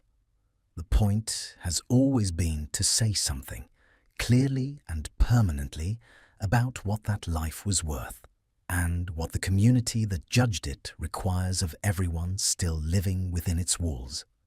The body of the condemned man is quartered and distributed. The head rots on its spike above the gate. The lessons have been delivered. But medieval justice does not operate only on individuals. There are moments when the system turns its attention outward, beyond the single wrongdoer, beyond the specific crime, towards something larger and more diffuse: the group, the community, the army, the city, the nation. What happens when the punishment is not addressed to one person, but to many, or to all, or to no one living at all? Decimation is the practice of selecting every 10th man from a group for execution as punishment for the collective failure or cowardice of that group, and it comes to the medieval world as an inheritance from Rome. The Roman legions applied it systematically to units that had broken in battle or mutinied, and the logic is efficient in its brutality. Not everyone is guilty, but everyone will suffer the possibility of dying, and that shared terror is itself the disciplinary instrument. The surviving 9 men watch the 10th man die, selected by lot, so that the selection is random and the terror applies equally in advance. And they understand from this day forward what cowardice or disobedience costs. Medieval commanders, particularly in the late medieval period, when large professional armies replace the earlier feudal levies, apply versions of this practice to troops who have failed or broken. The specifics vary. Sometimes it is every 10th man, sometimes a selected number drawn by lot, sometimes the leaders and officers of a failed unit, rather than a random sample. The underlying principle is constant. Collective punishment is visited on a group in order to create collective responsibility for avoiding the behavior that triggered it. The punishment of entire cities and civilian populations is documented throughout the medieval period, and it operates on the same principle at vastly larger scale. When a city has rebelled against its lord, or sheltered his enemies, or refused to surrender after a siege, the victorious force that enters its gates does not limit its correction to the men who bore arms against it. The population as a whole is considered complicit, or in some legal frameworks, the entire city is treated as a single entity that has committed a crime against its lord, and the city as a whole receives the sentence. What this means in practice is ransacking, burning of districts or the entire settlement, massacre of portions of the population, enslavement of survivors, the killing of livestock, and the salting of wells. Edward I of England's campaigns in Wales and Scotland involved the systematic destruction of settlements considered centres of resistance.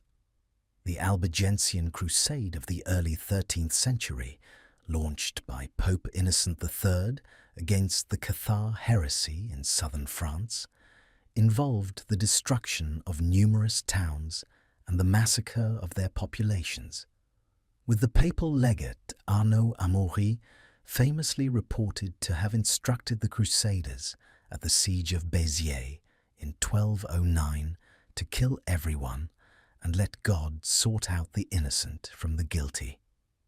The reported population of Béziers at the time was approximately 15,000. The number who survived the sack was small. Whether the attributed quote is historically accurate is disputed. Whether the massacre occurred is not. The razing of a city as formal punishment, not as the byproduct of a sack, but as a deliberate judicial act, is applied by various medieval powers to settlements that have committed specific offences against their overlord. The city is not simply burned in anger. It is demolished with method, the walls pulled down, the buildings torn apart, the site sometimes ploughed to symbolize that it is returned to undifferentiated earth. Frederick Barbarossa, Holy Roman Emperor, ordered the destruction of Milan in 1162 after the city's repeated defiance of imperial authority. The population was expelled, and the physical city, its churches, its palaces, its markets and workshops and walls, was dismantled stone by stone over the following weeks. Milan was rebuilt within years because geography and trade routes do not care about imperial anger, but the symbolic act of judicial demolition was complete. The emperor had written his verdict not on a body, but on a city. The salting of the earth after the destruction of a settlement rendering the ground agriculturally infertile to ensure that the place could not be rebuilt and reoccupied, is more mythologized than documented in the medieval period. The famous claim that Rome salted Carthage after its destruction in 146 BC is itself contested by modern historians. But the impulse it represents is real and documented in medieval practice. The victorious power does not merely destroy what exists, but attempts to prevent what might come after. The felling of all trees in an area, the poisoning of wells, the slaughter of draft animals, and the burning of stored grain. These are the medieval equivalents of salting, and they appear in the chronicles of campaigns across the period. They are punishments addressed not to the living, but to the future, attempts to sentence a place not just to defeat, but to permanent diminishment. The fate of the condemned man's family deserves its full attention here, because it is a form of collective punishment, so routine in medieval practice that it barely registers as unusual in the sources that record it. When a man is convicted of treason in England, his lands and goods are forfeit to the crown. His wife loses her home. His children inherit nothing, cannot inherit legally, because the attainder of treason corrupts the bloodline in the eyes of English law, meaning that the taint of the father's crime descends to his children and prevents them from holding property or passing it on. A child born after a father's attainder is, in legal terms, as if they do not exist in the ordinary sense that matters for property and inheritance. They live. They can work, beg, find service. But the legal infrastructure of their life, the property rights, the social standing, the name with clean associations, has been destroyed before they were capable of doing anything to deserve its destruction. The widow of a traitor navigates a situation of considerable practical difficulty. Her dower rights, the portion of her husband's estate to which she is legally entitled as a widow, are theoretically protected even from attainder in some formulations of English law. In practice, the speed of confiscation and the difficulty of mounting legal challenges without money or allies means that protection is often theoretical. The women who appear in the records of post-attainder disputes, fighting to recover their dower portions from royal administrators, are fighting from positions of almost total vulnerability, and they do not always win. Gibbeting is the practice of displaying a body after execution, or sometimes a living person before execution, in a cage of iron hung from a post or a tree at a prominent location. The gibbet cage is made specifically to fit a human body, sometimes cast to the measurements of the condemned in advance, fitted with hoops and bars that hold the corpse upright in a rough approximation of standing. The body is left in the cage to decompose. The process takes months. The smell is significant. The site is a permanent feature of the landscape around whichever crossroads or hilltop or city gate the gibbet stands on. Travellers pass beneath it. Children grow up seeing it. The bones persist long after the flesh is gone, held together by the cage rather than by themselves, rattling in high wind, the skull visible within the iron frame. The purpose is identical to the purpose of displaying the severed head on a spike. The punishment does not end with death, and the community does not let it end with death, because the lesson the punishment contains is considered too important to be surrendered to burial and forgetting. The Viking blood eagle is one of the most debated punishments in the historiographical record, and the debate itself is instructive. It appears in several Old Norse sagas, described as a ritual execution performed on enemies of particular significance. Most notably in the account of the execution of King Ella of Northumbria by the sons of Ragnar Lothbrok in vengeance for Ragnar's death. The procedure, as described, involves cutting open the back, breaking the ribs away from the spine on both sides, and pulling the lungs out through the opening so that they spread like wings. Whether this is a historically accurate account of a practiced execution method, or a literary invention of saga writers working centuries after the events they describe, or a misinterpretation of a poetic metaphor that later sources literalized, is genuinely unresolved. The historians are not in agreement. Some argue for the historical reality of the practice, at least as an occasional ritual act. Others argue that the anatomical impracticalities, a person whose ribs have been broken away from their spine and whose lungs have been externally exposed, is not going to remain conscious and reactive in the way the sagas describe, suggest literary invention rather than lived procedure. What is certain is that the Norse sources found in the blood eagle a sufficiently resonant image to use it, whether or not any executioner ever actually performed it. And that image tells us something real about how these cultures imagined the extreme edges of vengeance and power.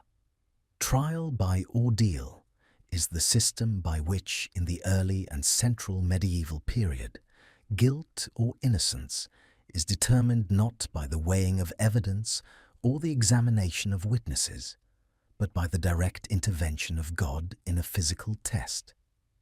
The theology is explicit.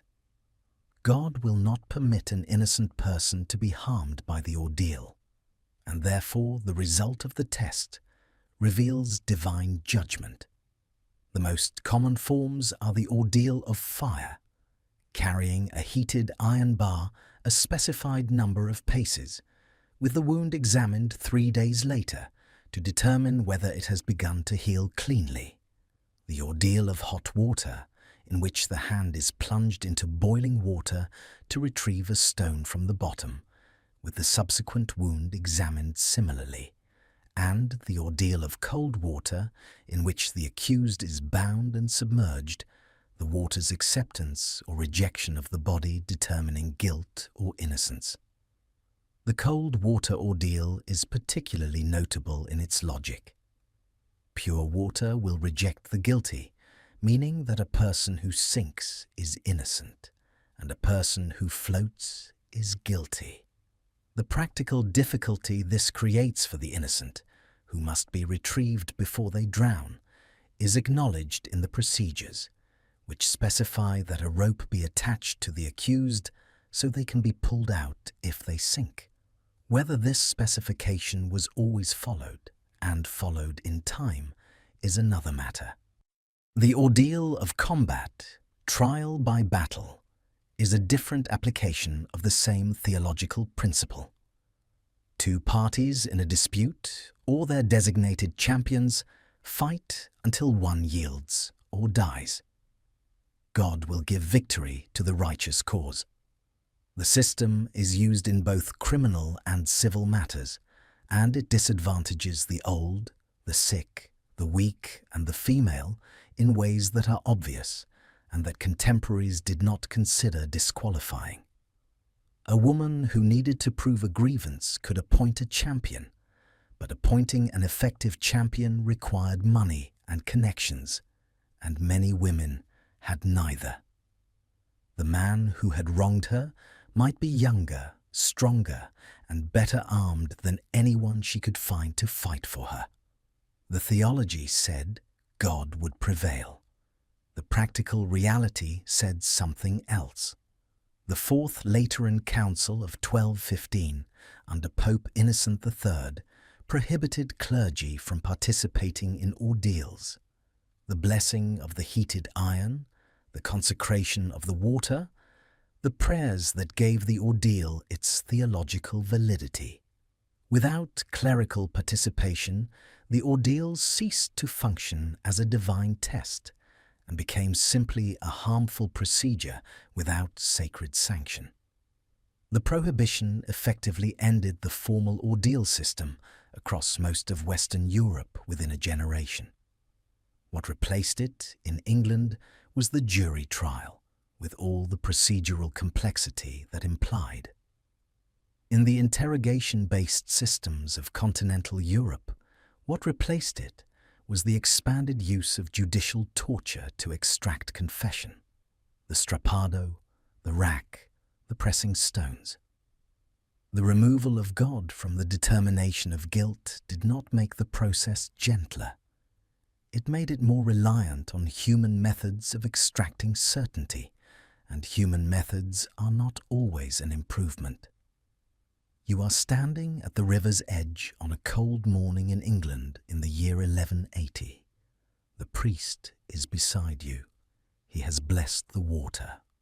Your hands are bound in front of you, loosely enough that you can feel the rope, but not loosely enough to slip free.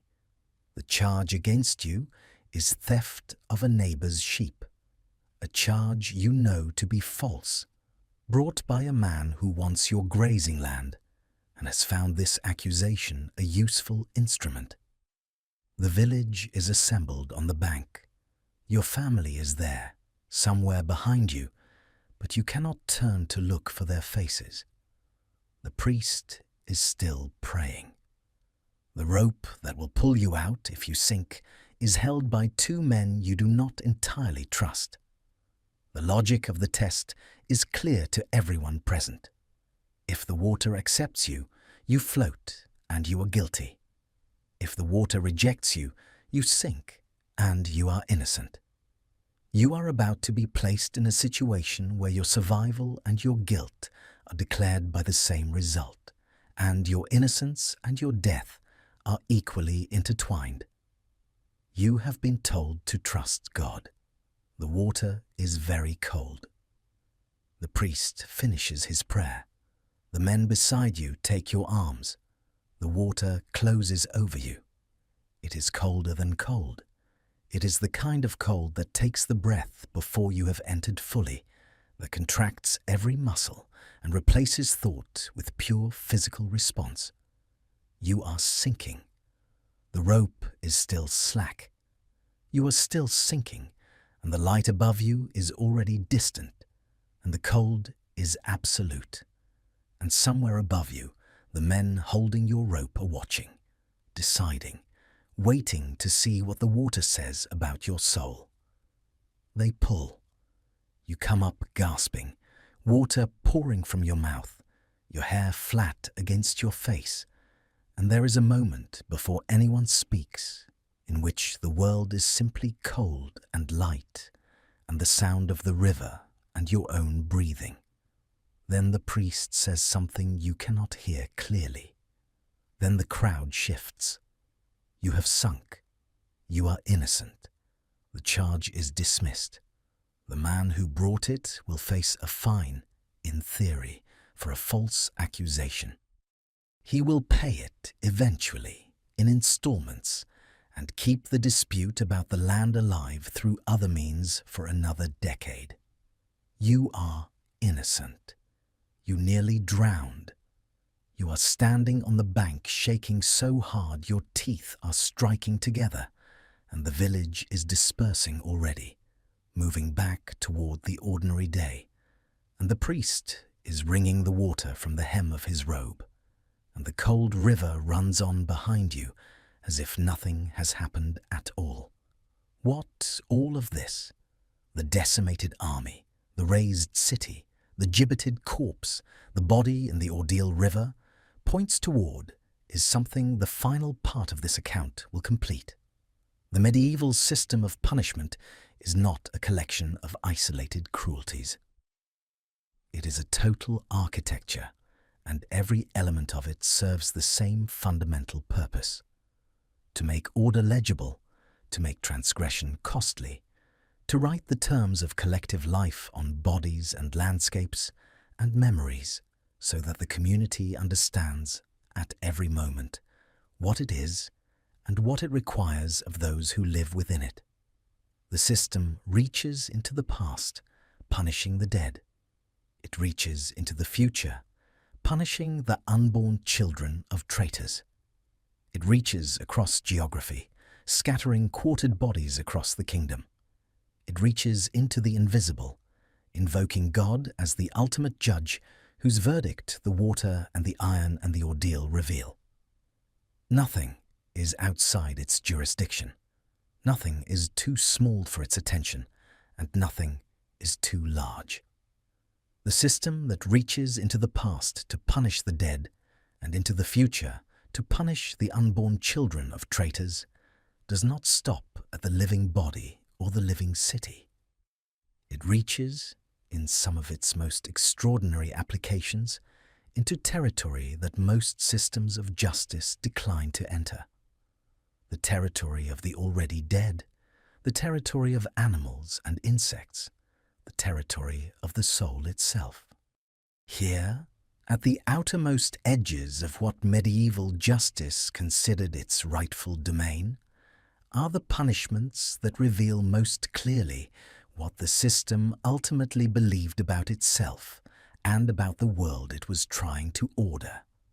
The punishment of honey is documented in accounts stretching back to antiquity, but appears in medieval sources as a form of execution associated with certain Persian and Eastern practices that European writers describe with a mixture of horror and fascination.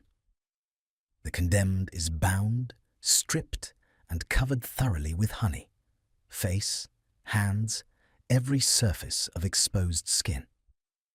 They are then placed in a location where insects can reach them, suspended between two trees, tied to a post near standing water, left in the sun. The flies come first, then others. The honey draws them continuously, and as the insects feed and breed in the honey and in the skin that the honey covers, the process becomes self-sustaining. The condemned cannot move. They cannot drive the insects away. The honey attracts more as it ferments in the sun, and the insects breed in what they find. The process takes days in the accounts, and consciousness is maintained for much of it. Medieval European writers who describe this method are generally citing it as something done elsewhere, by others, by people whose cruelty is being illustrated by the example. Whether they are accurately reporting a real practice or elaborating a literary topos of exotic cruelty is a question the sources cannot cleanly resolve. What the accounts reveal, regardless of their accuracy, is the imaginative investment of medieval people in the outer limits of what suffering could mean, and in cataloguing those limits with care.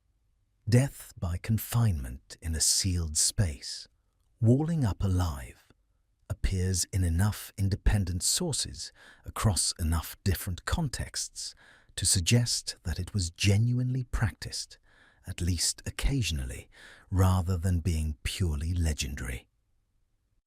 The most frequently cited institutional context is the punishment of nuns who had broken their vows of chastity, which has already been noted. But the practice appears in secular records as well. Prisoners of political significance who were too dangerous to release and too consequential to kill openly were sometimes confined in spaces so small that survival was not intended. The distinction between walling up alive and simply imprisoning someone in a very small cell and forgetting about them is not always clear in the sources, and the ambiguity may be deliberate.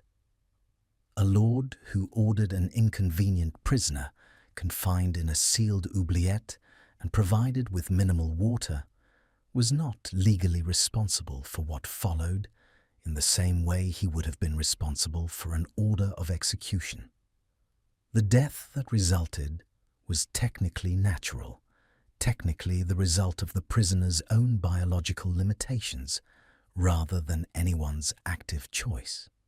The system was sophisticated enough to understand the value of this distinction and to use it. Exposure on a hillside, leaving a condemned person or a condemned infant in an isolated outdoor location without food, water, or shelter, is the slowest and most deniable form of execution in the medieval repertoire.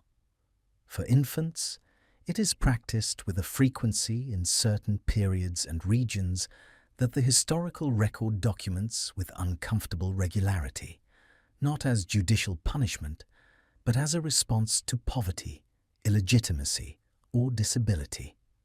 For condemned adults, it appears in some Norse legal traditions and in certain ecclesiastical penalties as a formal sentence. The person is taken to a specific location, left there, and the community is prohibited from offering them assistance. They die of thirst or exposure, or are found by someone who ignores the prohibition. The prohibition against assistance is the judicial mechanism. Without it, exposure is merely abandonment. With it, it becomes a collective sentence enforced by communal compliance. The posthumous punishment of a corpse is among the most philosophically revealing practices in the entire medieval catalogue, because it makes explicit the system's claim to a jurisdiction that does not end at death. When a person dies while under accusation, or when new evidence of their crimes emerges after their death, or when a political or ecclesiastical authority wishes to make a retrospective statement about someone whose living condemnation was not possible, the answer is exhumation and trial. The body is dug up. It is brought before a court. Charges are read. A defense is sometimes appointed, sometimes not. Sentence is pronounced. The corpse is then subjected to whatever the sentence specifies: hanging, burning, dismemberment, burial in unconsecrated ground, or simply the legal declaration of guilt and its associated consequences for property and family. The Cadaver Synod of 897 is the most extraordinary instance of this practice in the medieval record, and it deserves its full account. Pope Formosus died in April of 896, having served as pope for approximately 5 years during a period of intense political turbulence in Rome. His successor, Boniface VI, died within 2 weeks of taking office. The next pope, Stephen VI, was an enemy of Formosus and an ally of the political faction that Formosus had opposed.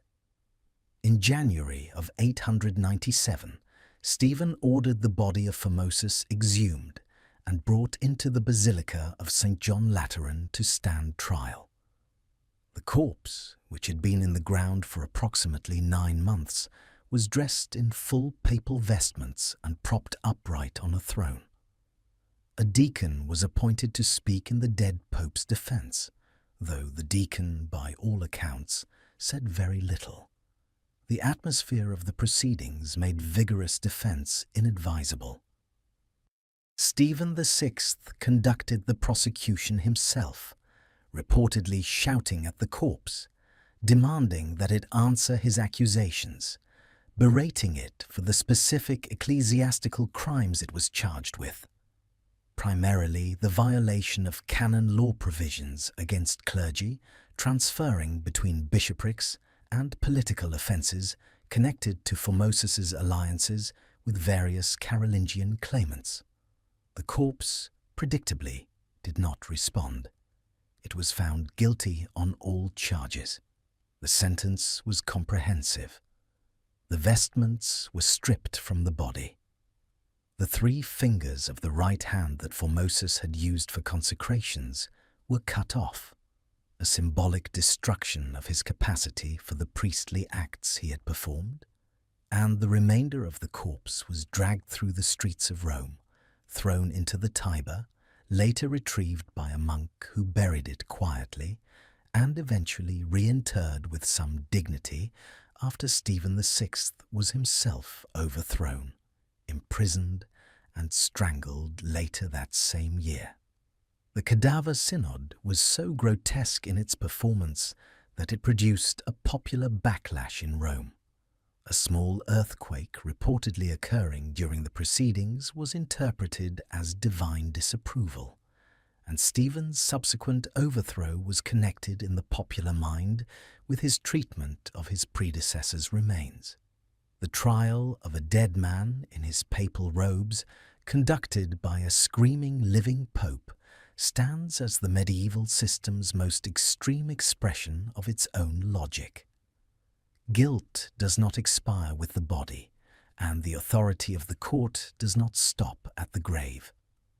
The execution of animals is a feature of medieval European justice sufficiently well documented to be beyond dispute, and it reveals the medieval legal mind in one of its most distinctive aspects. Animals that kill humans or that are involved in sexual acts with humans are tried in medieval courts, both ecclesiastical and secular, and sentenced to death. The records are extensive.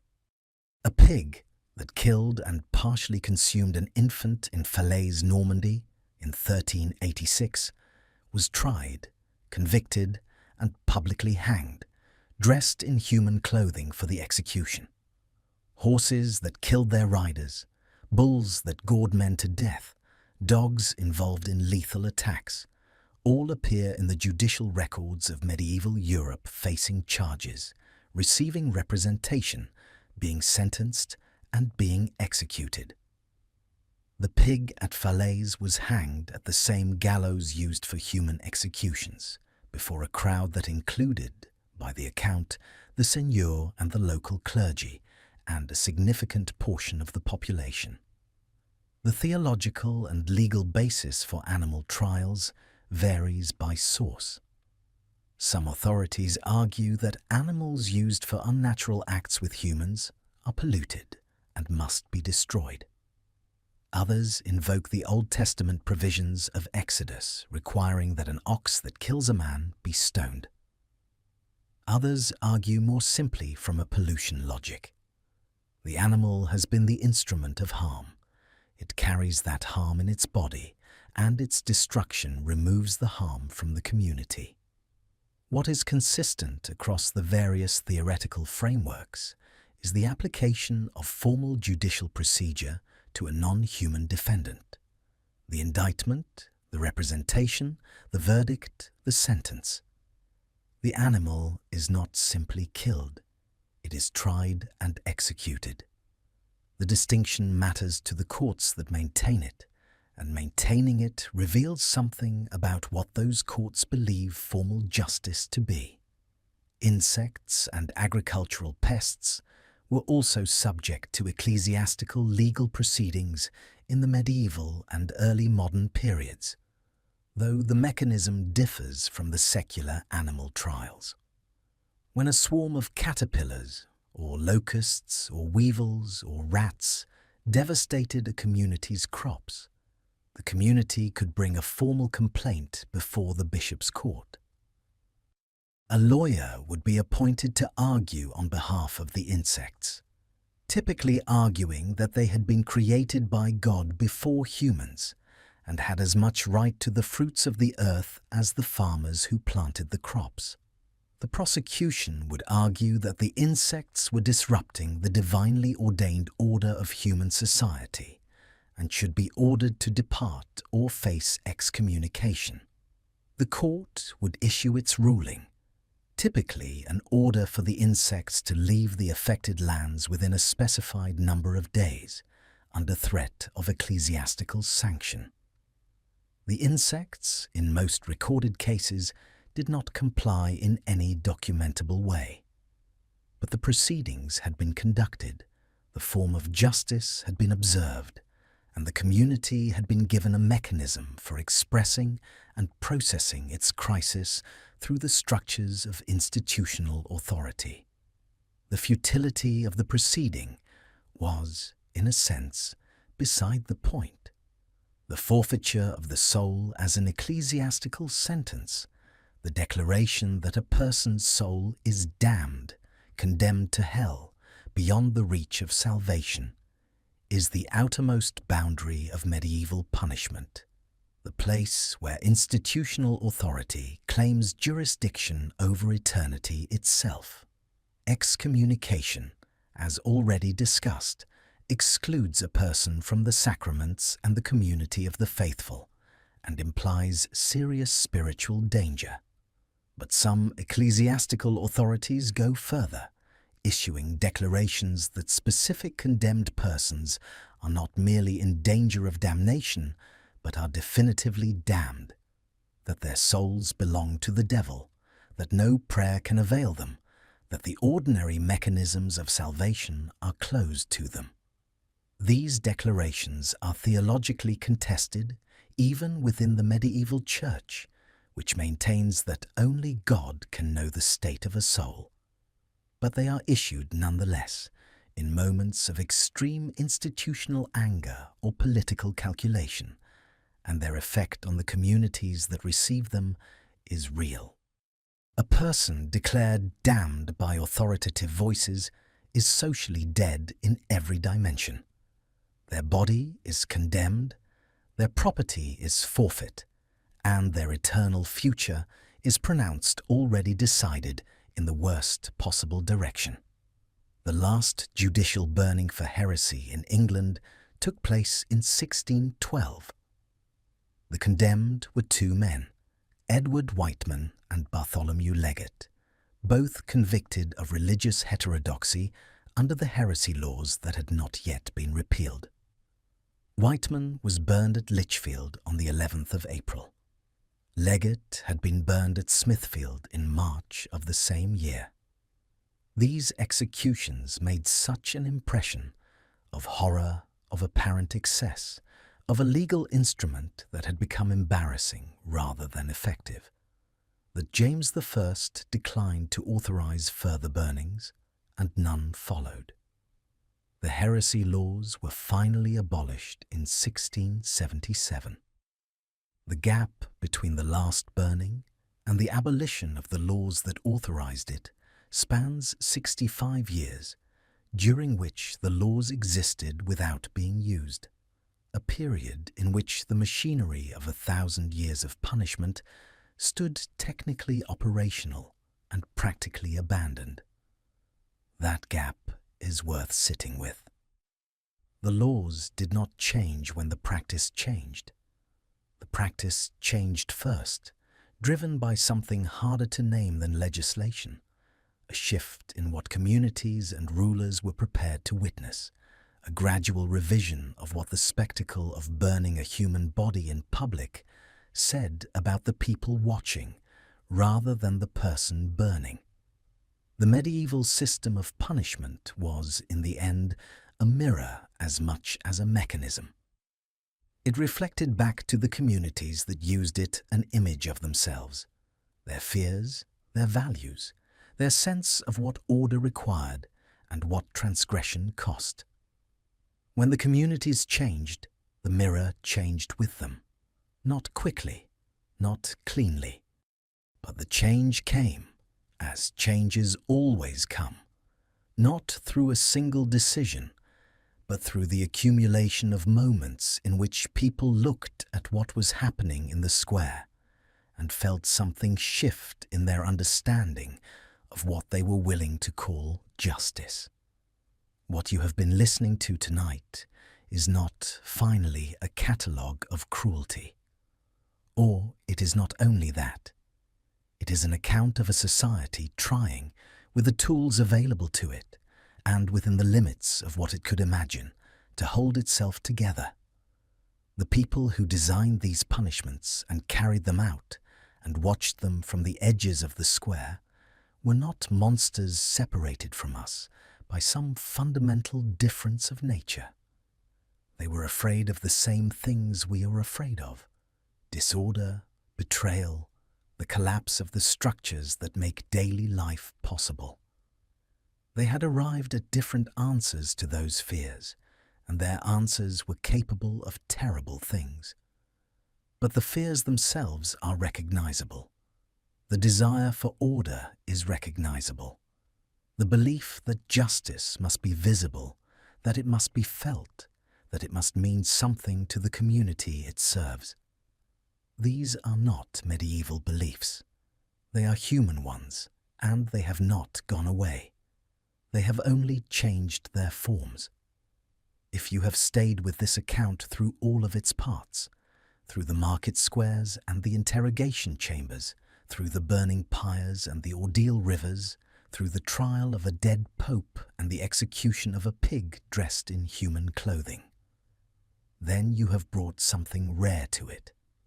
You have brought real attention, the kind that history requires and rarely receives. The people in these pages were real. The scold who wore the branks through the Macclesfield market was real. William Wallace was real. The man in the Florentine strappado who confessed to something he did not do was real. The woman who stood at the river's edge while a priest read prayers over the water was real. They lived and they suffered, and they were, in their suffering, entirely as human as you are. If this channel is where you come to let history become real to you, to let the past speak in a voice that respects the people it describes, then subscribe. Leave a like if something in this account stayed with you. And if something moved you in particular, leave it in the comments, because the people who watch and listen here have things worth saying, and the comments section of this channel contains, consistently, some of the most thoughtful responses to history that exist anywhere on this platform. You are the reason that is true. The market square is empty now. The stocks are unlocked. The gibbet cage turns slowly in the night wind, and whatever it held has long since passed beyond the reach of any earthly court. The laws have changed. The burnings have stopped. The branks are in museum cases behind glass, worn smooth and cold, and the women who wore them are centuries gone, their names mostly unrecorded, their voices, the very voices that the iron was designed to silence, impossible to recover. Let all of it go quiet now.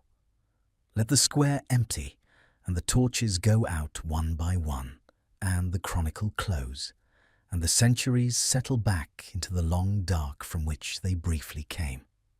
History does not ask to be forgiven. It asks only to be understood, and understanding is what you have given it tonight. Sleep well. Good night.